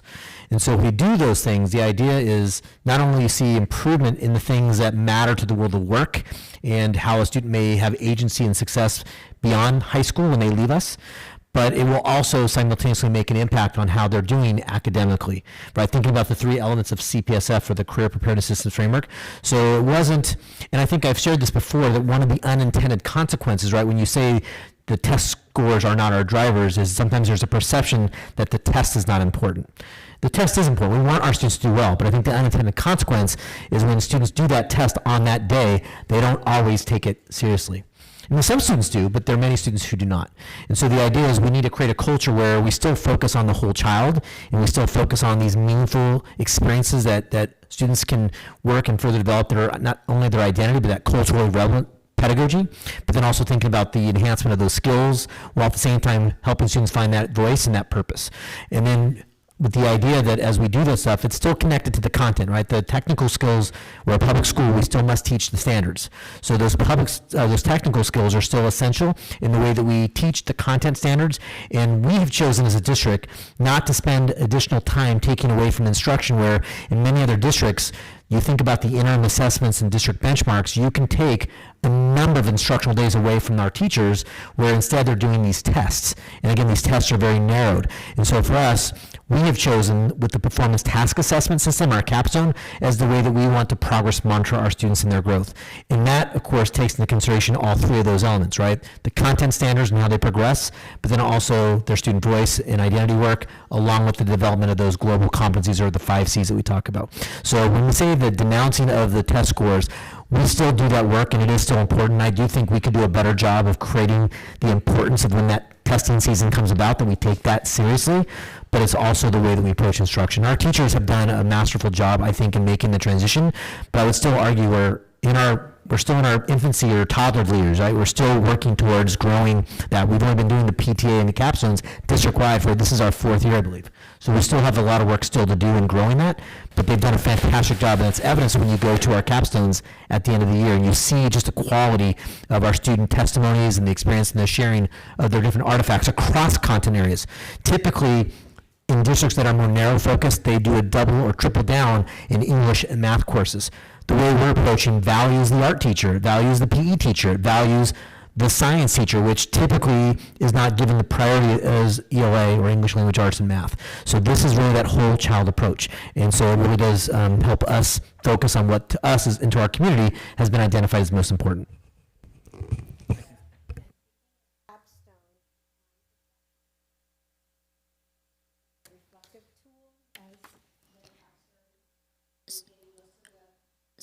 So the reflective tool is actually available for students and teachers to use at any time. And that's actually why having test scores as a driver, when we say an instructional driver, we're referring to feedback and data that can help inform our daily practices every day, every period. And oftentimes, especially with state test scores, we actually don't get the scores until long after the students are no longer in the classroom with the teacher that they were with at that time. And so the reflective tool that's embedded in eCadence can be used as often and as frequently as we would like. And the information and the data, the visualization of the student reflection happens almost instantaneously. It has a little bit of a delay, but it is feedback that we can get right away that can help inform the adjustment to the classroom instruction every day, every period. Mm-hmm.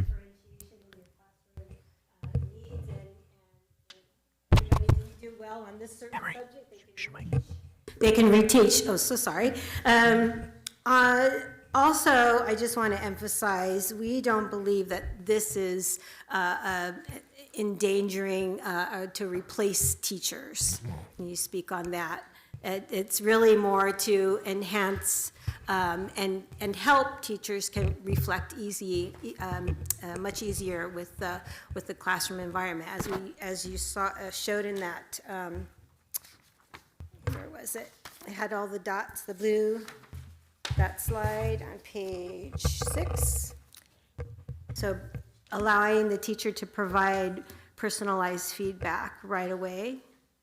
Absolutely. There is no intent that this tool can or should replace teachers. Ultimately, what the tool was meant to do was to allow teachers to optimize the time that they have with students to create those meaningful learning experiences and actually, quite frankly, not be overly burdened to hand code certain reflections from students. It may take a really long time for a teacher to read through all the reflections, code it against the 5 C's descriptors, and be able to give feedback in that way. We would rather our teachers spend the time when they have the students there optimizing those learning experiences. This is just capturing the students' thinking after the meaningful, rich learning experience that our teachers are providing.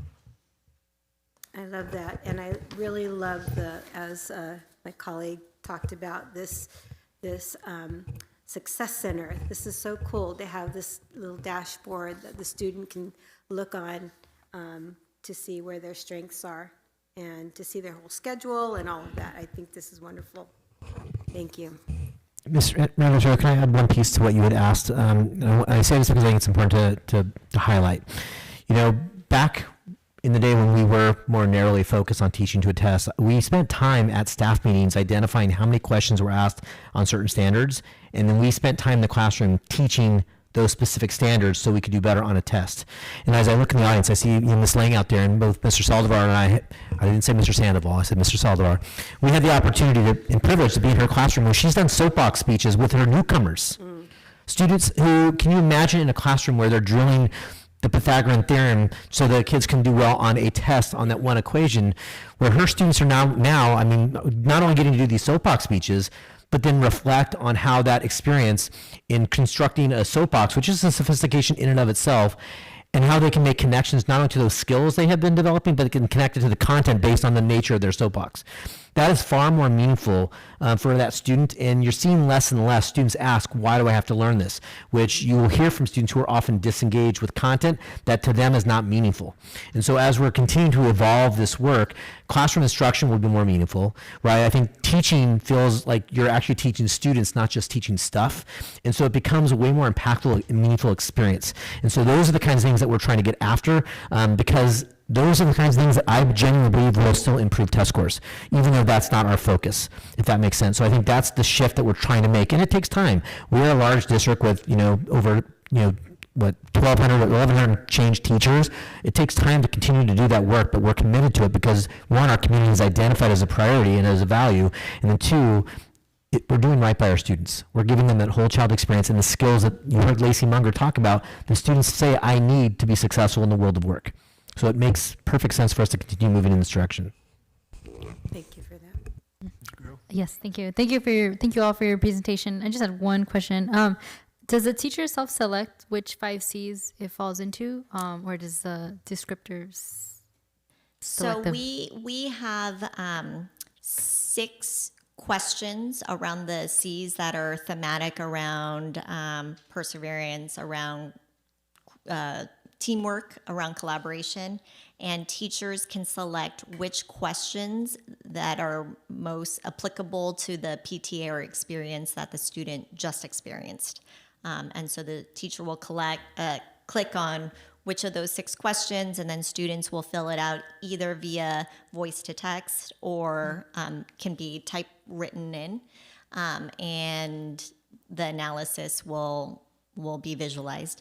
The tool is expanding in that we don't have to stick to those 6 questions now. And so that isn't fully operationalized just yet, but the tool has been refined so that it can take any reflection and still identify evidence of the 5 C's. Got it. Thank you.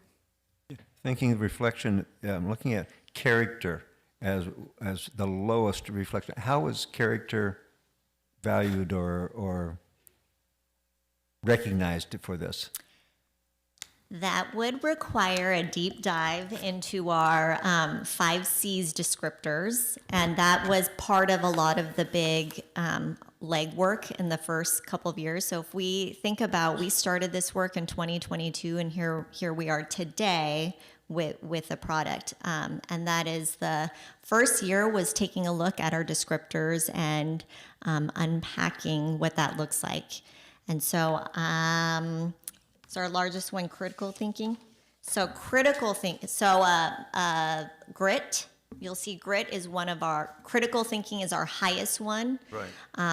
That's because the skill set of grit is viewed as a critical thinking skill in our 5 C's descriptors. And so you'll see it's those kind of nuances that differentiate. So a deeper dive into our C's will help unpack some of this data, which we do have broken down by subset, but it would be a really large data set.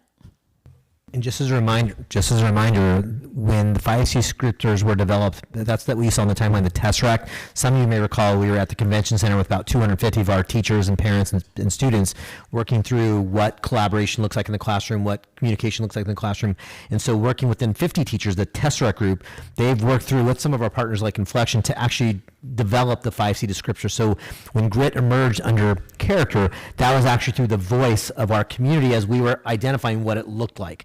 So it doesn't mean that it can't be changed or we couldn't revisit things, but that's how those descriptors were developed. It wasn't something that we did unilaterally or AI did for us. It was actually through the voice of our community as they identified what these things look like in the classroom, and that was what was used to develop our 5C descriptors. I'd love to just add 2 points to that question. So there's 2 levels. One is how the AI detects the character nuances. We actually took the rubrics that the district and the teachers created to define that C, and then we use that to train our AI models to look for those elements. So I don't know the exact elements because it's like a detailed rubric, but that's how we train that. The other question is in this bar graph, you see that there are the fewest character reflection. The fewest reflections are in character, right? Or compassion, I think is the C. What this suggests to the teachers, and it's a great tool to talk about with the teachers, is that means that the teachers have most assigned critical thinking reflections and least assigned character reflections. It's actually a great tool for instruction because then the teachers can get together and say, wait, what can we do to actually provide more character building, compassion building experiences, right? And so that's kind of one intended use of that. Okay, thank you. A quick question. What was the community sampling? You guys said that you got kids to, kids were involved in this study, right? So who were these kids and were they representative of our entire district? There were 2 of the most deep co-building sessions were at the AI Summit in 2023, where Dale Magnolia cybersecurity students, I think we had about 100, actually attend and go to UCI the day of the AI Summit and spent the entire day with the DAP Lab graduate students and the Dale Magnolia students. The year after, in 2024, we had the AI Pathway students from Walker Kennedy do the same type of full day experience with the DAP Lab.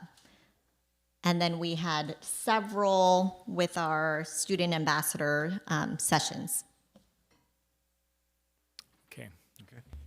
Thank you. Anything else? Okay, thank you for your presentation. Oh, yeah, go ahead. Yes. Absolutely. Is your button on?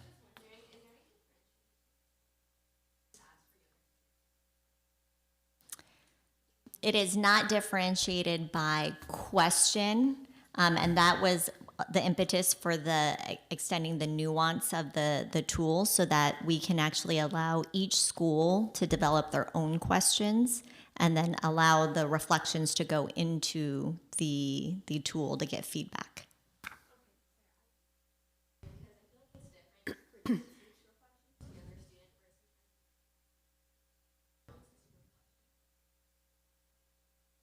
Mm-hmm. Student who already decided, to help a student who already decided amongst their years of high school that they're not going to reflect and now being forced to reflect. Is there any way to combat that, to help them open? I think the act of reflecting is the experience in the classroom. That would be the work that we're doing with our 5Cs coaches and our professional learning with our teachers. The tool is to just capture when a student reflects, what that looks like. And so if we ran into a student that was not wanting to reflect, the tool will show a trend data of perhaps you are really strongly reflecting in this area and we're no longer seeing the same type of reflection at this level. So the tool is meant to give feedback to the teacher. Thank you. Yeah, I think the other thing that's important is baked into this as a priority for the district is there's a fundamental belief that we have, and I think it's John Dewey that says it, right? You don't learn from the experience. You learn from the reflection on the experience. And when we bake this into what we do with our 7th graders all the way through up to their senior year, when they're doing a minimum of 2 performance task assessments in each class per year, by the time they are juniors and seniors, that muscle is pretty strong. They've been doing this for quite some time. And hopefully it becomes an automatic part of their way of being. So whenever they do something, whether it's in a classroom or a conversation they have with someone else, they're automatically reflecting and they're thinking, how did that go? How could that have gone better? Like, that's what we're trying to build, because that's where the agency is developed, and that's the skill that will allow anyone to be successful in life no matter what path they choose, the ability to reflect. That's that growth mindset. You have growth when you can constantly revisit what you're doing and how you could do it better, or what you did well and why did it go so well. So that's what we're trying to build, and we believe that when they do it 7th through 12th, by the time they're junior seniors, they're going to be in good shape, and that's why we're seeing more and more of our students get not only admitted, but then going to higher education, right, with success. That's why our persistence rates and our GPA rates are higher at the UCs that we're getting the data back from, because they have those skills. That's what the UCs are telling. That's what our partners at UCI and Cal State Fullerton are telling us. There's something different about your students because they have this agency that we do not see in a lot of the other students. Okay. Great, thank you. Okay, next item of business is school sponsors, student organizations. We have a motion? So moved. So moved, but I'd like to pull, go ahead, somebody, I'll second it. We have a motion and a second. Okay. Motion second, I'd like to discuss 11.1.5. Okay. So do you want So a you want motion for do the ballot? no, just a question. Just You a want question? Yeah. Okay. I thank you, when I had a concern about this, I talked to Dr. Freed already, and he explained what this was all about. It's already at an established club with guidelines and rubrics, but I just want to ask that we, anything that they show to the students, that they uphold the values of our district and policies that we have. And please provide some clear guidelines with the advisor from the administrator, and please to monitor this. We will absolutely do that. Just to make sure. Appreciate that. Anything else? Okay, all in favor say aye. Aye. Aye. Opposed? Did you get her Did vote? you did you vote? Aye, sorry. Okay, so that's 5-0. Thank you. Okay, resolution number 11.2, resolution number 2025-26-F-01, notice of exemption for the Orangeview Junior High School modernization project. So moved. A motion and a second. Any discussion? Seeing none, this is a roll call vote. Mr. Hoshi? Aye. Ms. Reynolds Trejo? I'd just like to say that this is really nice, that we can get this done sooner than later. Aye. Ms. Guerrero? Aye. And I vote aye. That's 4-0. 11.3, resolution number 2025-26-E-10, Great American Smokeout / Escape the Vape Day 2025. So moved. Second? We have a motion and a second. Any discussion?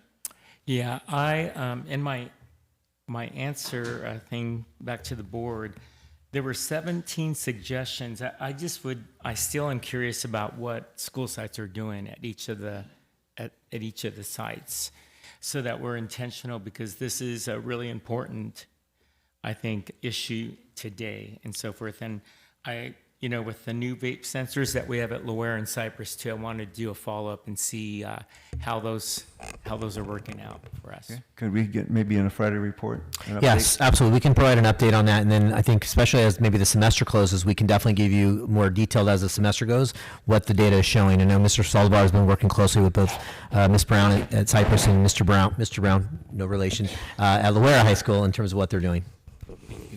Okay, all right. Mr. Hoshi. Aye. Ms. Randall Trejo. Aye. Ms. Guerrero. Aye. And I vote aye, that's 4-0. Resolution 11.4, number 2025-26-E-11, request for proposal for student engagement systems and services. So moved. Second. And motion and a second, any discussion? Yes, it says in the background information, the district is looking to adopt a single system to create consistency across sites and reduce redundant software cost. So I guess my initial question is, what problems are we trying to solve? Because I see that there's different things that we're doing with like 5-star, correct? And we're using that, but there's Anaheim is using a different system. So I'm kind of wondering, we're saying in one thing, we're trying to create a consistent system and a single system, but yet we have, is it a goal to have one tracking system for like hall passes and all the things that they do, or is there something that Minga does that that 5-star doesn't do? Yeah, so the 5-star Minga, they're very similar in product. 5-star is what we've been doing at the discretion of the activities directors. Actually, this began when the activities directors across the district were advocating for it, because to me, I'm not the one using it. So 5-star was what we used based on their feedback. And then Anaheim has chosen or selected to use Minga. They're using their site funds. We have been funding 5-star for the district. They're using their site funds for the Minga. But I think one of the things we're working towards is just like we did with some of the other technological platforms during the pandemic, when we had a lot of things available, and after we've come back from the pandemic, we've been trying to consolidate, so we're not spending the same kind of monies on all the tech platforms. We're looking to do the same with this. So we are working towards moving towards one platform. Right now, it's more than just the hall passes and for the tardies and whatnot. It's also being used to gauge participation at events, when students come and go off of the campus for a game or a dance, especially at the junior high. So there's a number of things these apps do, and I can't speak to the specific nuances of Minga versus 5-star, but I know there are some subtle differences that I think Anaheim, based on what they were using it for, preferred Minga. But we are working with them on those aspects as we move forward. Okay. Yeah. Any other questions? Seeing none. Mr. Hoshi. Aye. Ms. Randall Trejo. Aye. Ms. Guerrero. Aye. And I vote aye. That's 4-0. Okay. 11.5, revised board policy 5405, in parentheses, 5030, student wellness. This is a second reading, action item. So moved. Second. Motion is second. Any discussion? Seeing none, all in favor say aye. Aye. Opposed? That's 4-0. 11.6, school-connected organizations. So moved. Second. We have a motion and a second, and that'll be both the 11.6.1 and 11.6.2. Any discussion? Glad to have two more. Yep, seeing none, all in favor say aye. Aye. Opposed? 4-0. 11.5, ratification leaseback agreement, Scorpio Enterprises, DBA Air Masters Air Conditioning, Dale Junior High School Gym, HVAC project, RFP number 2023-08. So moved. Second. Motion second. Any discussion? Seeing none, all in favor say aye. Aye. Opposed? 4-0. 11.8, ratification leaseback agreement, AP Construction Group, Inc., DBA Air Plus, Ball Junior High School, HVAC, Phase 2, RFP number 2023-08. Slow moved. Second. Motion and a second. Any discussion? Seeing none, all in favor say aye. Aye. That's 4-0. 11.9, ratification leaseback agreement, AP Construction Group, Inc., DBA Air Plus, Loara High School, HVAC, Phase 2, RFP number 2023-08. So moved. Second. Motion is second. Discussion? Seeing none, all in favor say aye. Aye. Opposed? 4-0. 1110, award of bid. So moved. We have a motion and a second. Any questions, discussion? Just a comment.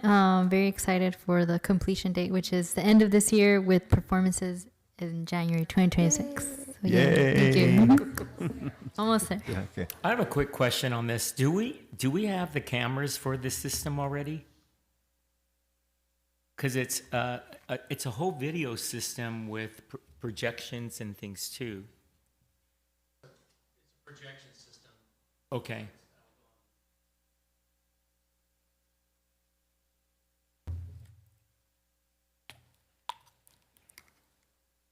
So this is for a 4K projection system, a 2-projector system to be able to project images and video from another source. It's not necessarily for a camera, but like for backgrounds for a musical or for any sort of performing arts event on the stage.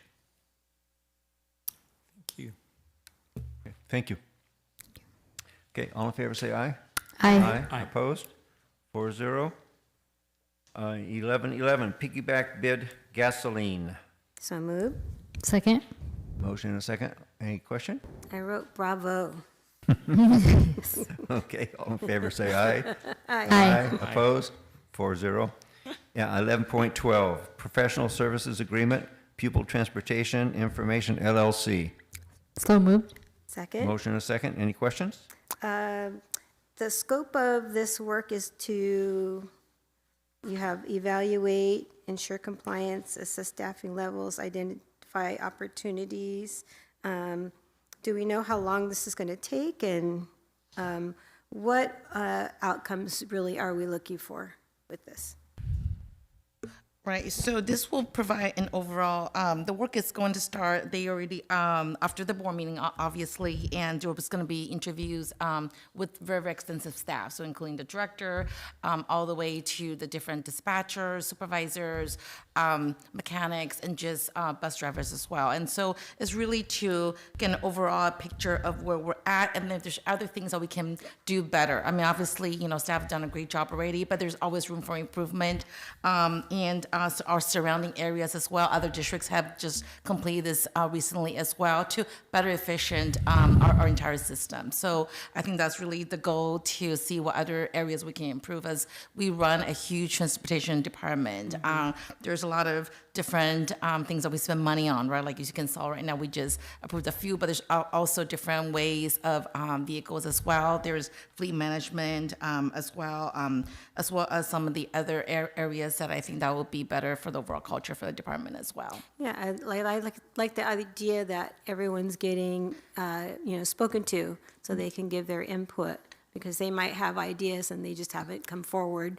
Correct. And yes, and staff have come to me, and my door is always open, and they always are very, very respectful. They come in and make an appointment to make sure I'm there. So I have been engaging in different conversation with different staff members in that department. So I said, I think this is a good time to have this conversation overall. So then if there's any other areas that we can better support them as well. So they are very, very welcoming on the process as well. Okay, and hopefully some cost saving. Yeah. Right. There's a lot of ways that we can, maybe we haven't seen, right, at this point. So I think that's something we want to look at as well. All right. Good, thank you. All in favor, say aye. Aye. Opposed? That's 4-0.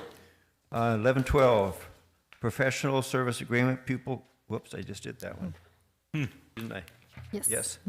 Okay, 11.13, agreement Costco Fire Protection, Inc.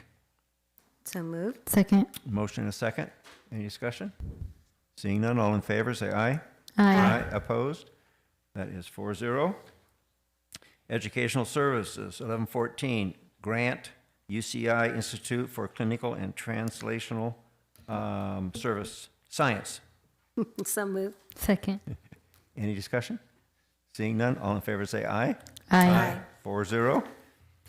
1115, Memorandum of Understanding MOU, the Homeless Assistance Program for Families, HAP-F. So moved. Second. Motion and a second. Any discussion? Just to say that We've been doing this for a number of years, partnering with the city to provide this information. So just one of the ways that we are collaborating with the city to solve our homeless problem. Okay, thank you. Any more discussion? Seeing none, all in favor say aye. Aye. Opposed? 4-0.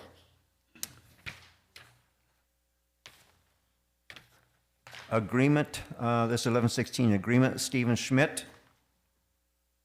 So Move. second. We have a motion and a second. Any discussion? This is pretty awesome that he's Yes. providing. What an a- opportunity for the Yeah, kids. what an To the high opportunity school. for the kids. I love it. Yes.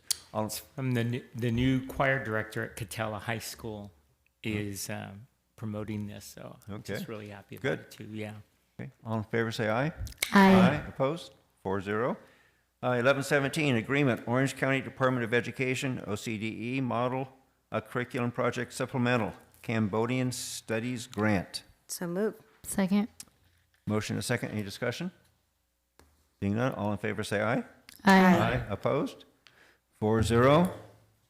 1118, contract independent psychoeducational agreement, Dr. Eileen Arutunian. So move. Second. Motion and a second. Any discussion? Seeing none, all in favor say aye. Aye. Opposed? That's 4-0. 1119, agreement, Orange County United Way Workforce Accelerator Program. So move. Second. Motion and a second. Any discussion? Yes, we have 150 students participating in this, and like, how are the students chosen? And I think only 4 schools are listed on this. I mean, is there? I'm just trying to see how, talks about college and career exploration to support students during their 11th and 12th grade year. I mean, will we have enough students to fulfill that? And can we backfill with students from other schools? Yeah, I can answer that. With this program being a new program, one of the logistical pieces was one, United Way wanted to recruit on our school sites. They are also providing industry field trips for the students. So we're going to be looking at transportation from the school sites to the industry visits. So we chose those schools based on looking at United Way's mission to serve socioeconomically disadvantaged students for one, and also looking, because there's an internship component, looking at internship participation in our other programs, and so hoping that this program will start to encourage more participation at those particular schools, and then hopefully longer term we can scale and offer to more schools down the road. And we'll be able to recruit 150 kids? Yeah, we started applications knowing it was likely for approval, and United Way is already a partner with us, and we have over 300 at the moment from those 4 schools. So That's yeah, great. we're looking Excellent. good. Wow. Yeah. Great. Thank you. We wish we could do more. Yes, absolutely. And we Okay. thank Thank you. United Way. Yes, thank you, OC United Way. Okay, all in favor say aye. Aye. Opposed? That's 4-0. Let's see, 1120, membership accrediting commission for schools, Western Association of Schools and Colleges, commonly called WASC. So move. Second. Motion and a second. Any questions on it? Seeing none, all in favor say aye. Aye. Opposed? That's 4-0. 1121, public hearing, disclosure of collective bargaining agreement with CSEA. We open a public hearing. Anybody wishing to speak on this? See no rush to the podium. We close the public hearing. 1122, adoption of the 24-25 collective bargaining agreement with CSEA. Have a motion? So moved. And Second. a, did I hear a second? Second. Oh, Second. motion and a second. Any discussion? Seeing none, all in favor say aye. Aye. Opposed? That's 4-0. 1125, board policy, multiple policies, second reading. Do you want to take all of them? Yes. 1123.1 through 1123.13? Yes. Yes. Okay, we'll take them all. Motion. Motion and a Second. second. Motion and second. Any discussion? Thank Seeing you none? for incorporating the change Yes, from yes. last time. Very, Yes, I'm very pleased to see all these policies come into place for the board. That's great to have. All in favor, say aye. Aye. Opposed? That is 4-0. Consent calendar. Wishing to poll anything? I'm going to poll 12-8, 12-10, and 12-40. Oh, 12-8 VV, excuse me. 1240. 12-8 VV, 12-10, and 12-40. Any other motion? Any other poll? Okay, do we have a move the balance? Motion for the balance. Second. We have a motion of the balance. All in favor, say aye. Aye. Opposed? Okay, 4-0. 12-8 VV and 12-10. So moved. Second. Motion in a second. I have a motion in a second. All in favor, say aye. Aye. Opposed? Abstain? Aye. 12-40. Have a motion? Seeing none, we'll move on to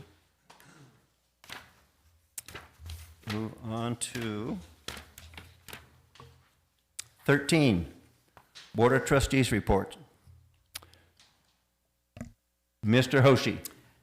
Well, it's been an exciting October. It's a busy month. I'm not going to go through everything, but I'll talk about some highlights. I was really pleased with the Anaheim Collaborative that we had at Cypress College, and I never heard of the speaker, but he's been around a long time, Tony Orozco, and I felt like he gave me 3 words that I think it resonated with me, and that is connection before correction. I feel like during this time we need to connect more with each other and do less correcting unless we have that connection. So I kind of took away from that and went to the Centralia. They celebrated their sequencentennial celebration of 150 years.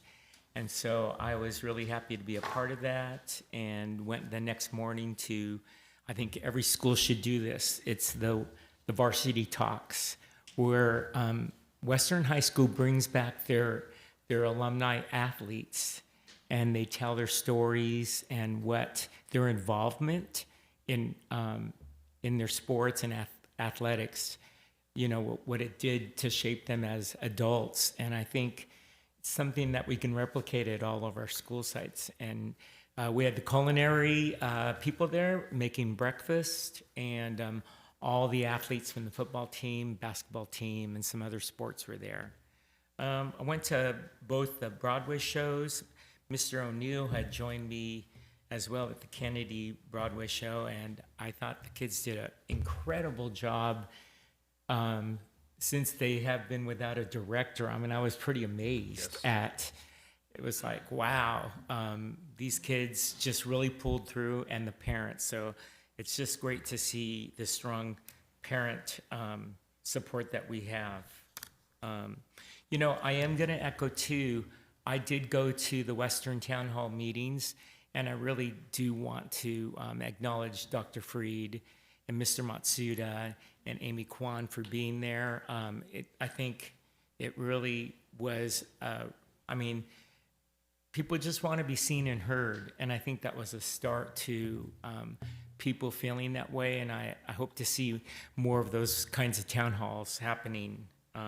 One fun thing, if you've never been to a Quartermania, I went to the La Palma Foundation Quartermania. I was looking for you, Mr. O'Neill, and they use that money for every 15 minutes for Kennedy High School every year. So it was, Nancy was there, yes, and so we had a great time. So, and then I got an opportunity to speak to the ethnic studies classes at Cypress High School, and I spoke to 3 of them, and a parent came up to me and she said, Mr. Hoshi, I thought it was so cool. My 9th grade student came home and said how cool it was for you to give up time to share your family stories. It was the story about my dad in the internment camps and my mom during World War II. And then I don't know if I should have taken this as a compliment, but she says, yeah, my son says that you have a really good grandpa vibe. So I was like, oh, well, thank you, you know. So, but anyway, we went to some other things, and I'll let my colleagues share some of the other exciting things that we went to. But thank you. Okay, Grandpa. I got it now. You opened that door. I love that. Great job. Lots of meetings, my goodness. I feel like I've been in so many virtual and meetings in person. But a couple of them was about the upcoming AEC, and it's interesting, they don't just allow presenters to go up there and present. They're now for the AEC conference coming up in December for the school board, state school board convention, and but it was kind of redundant because because I think our district has been presenting for years and years and years and years and years. So the other one was OCSBA seminar on the legislative budget. Mike Fine, who is the Chief Executive Officer of FICMAT, which is Fiscal Crisis Management Assistance Team, really gave a comprehensive report, and it wasn't scary, but it was cautionary, making sure everyone has been doing their planning. It's kind of like you can't start now. You should have been planning, you should have been saving, you should have a good reserve and all of that. Then you'll be okay. That's what he said. So take his word for it. I got to do another interesting thing with the, as a delegate for the association. I validated James Whitaker School in Buena Park, and they have a program that concentrates on math.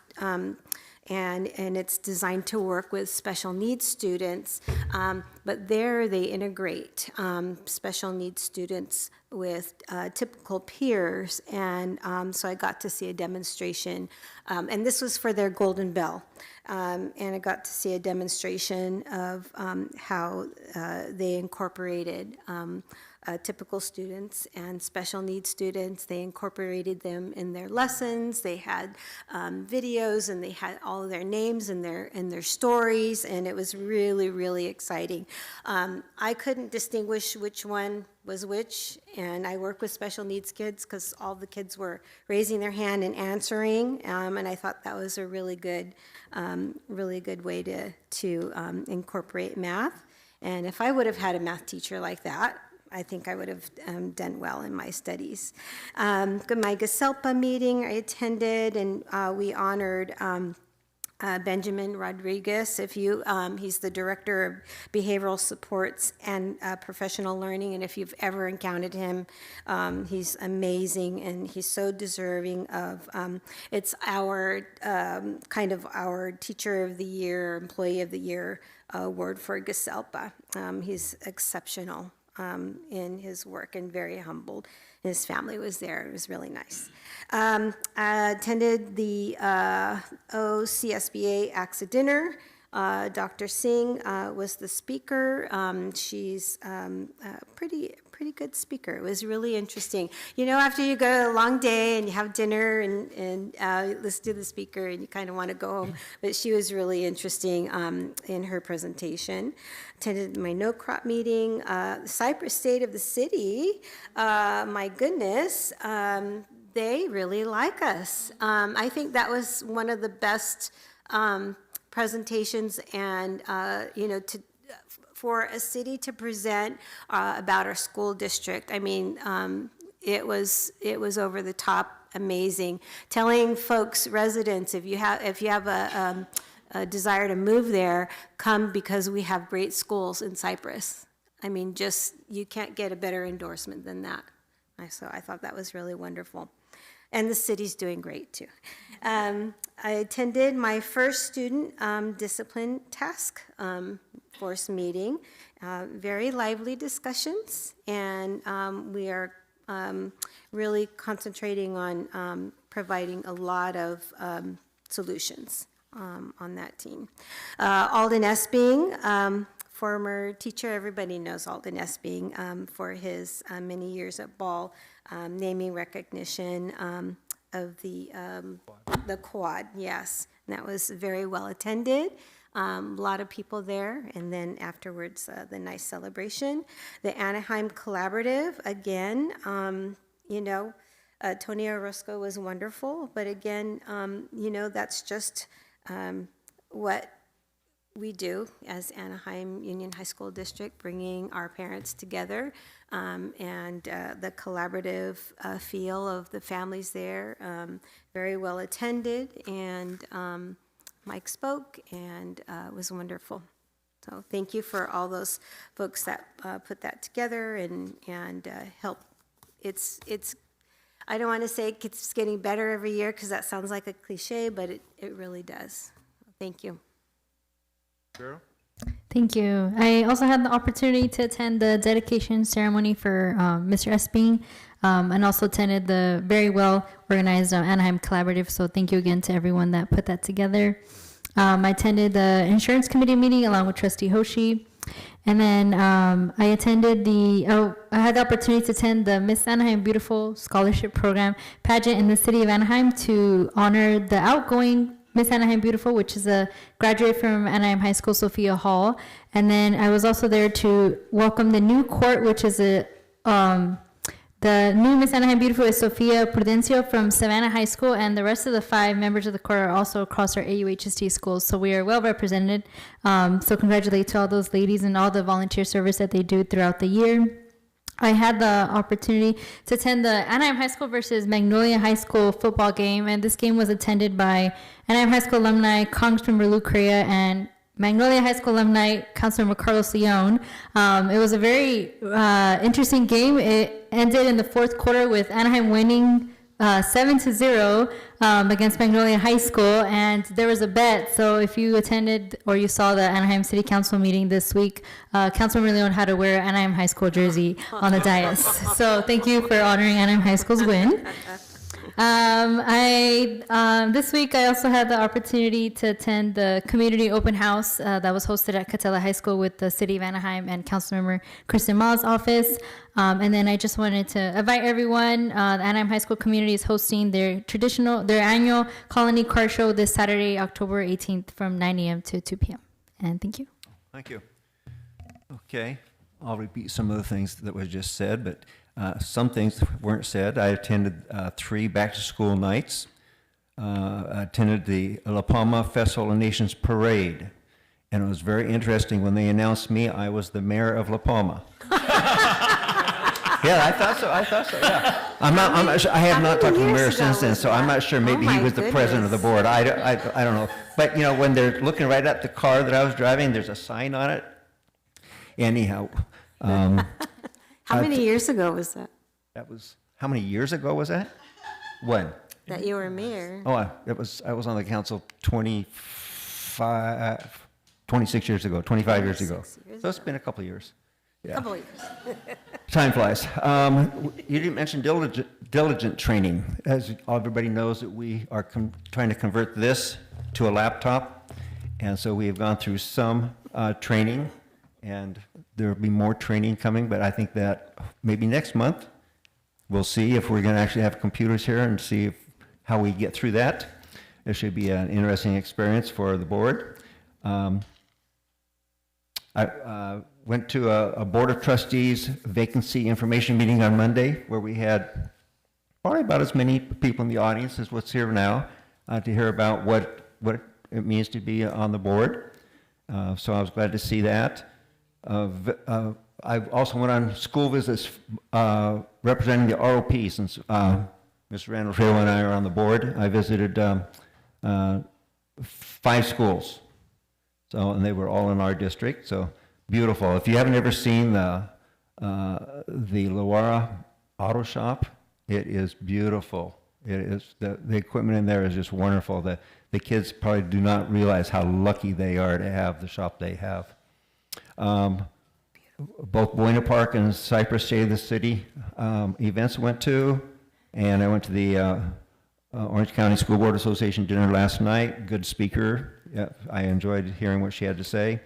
Naming of the quad for Alden Espen, Kennedy Choir Show, RLP board meeting, Anaheim Secondary Council PTA lunch with principals that was here this last week.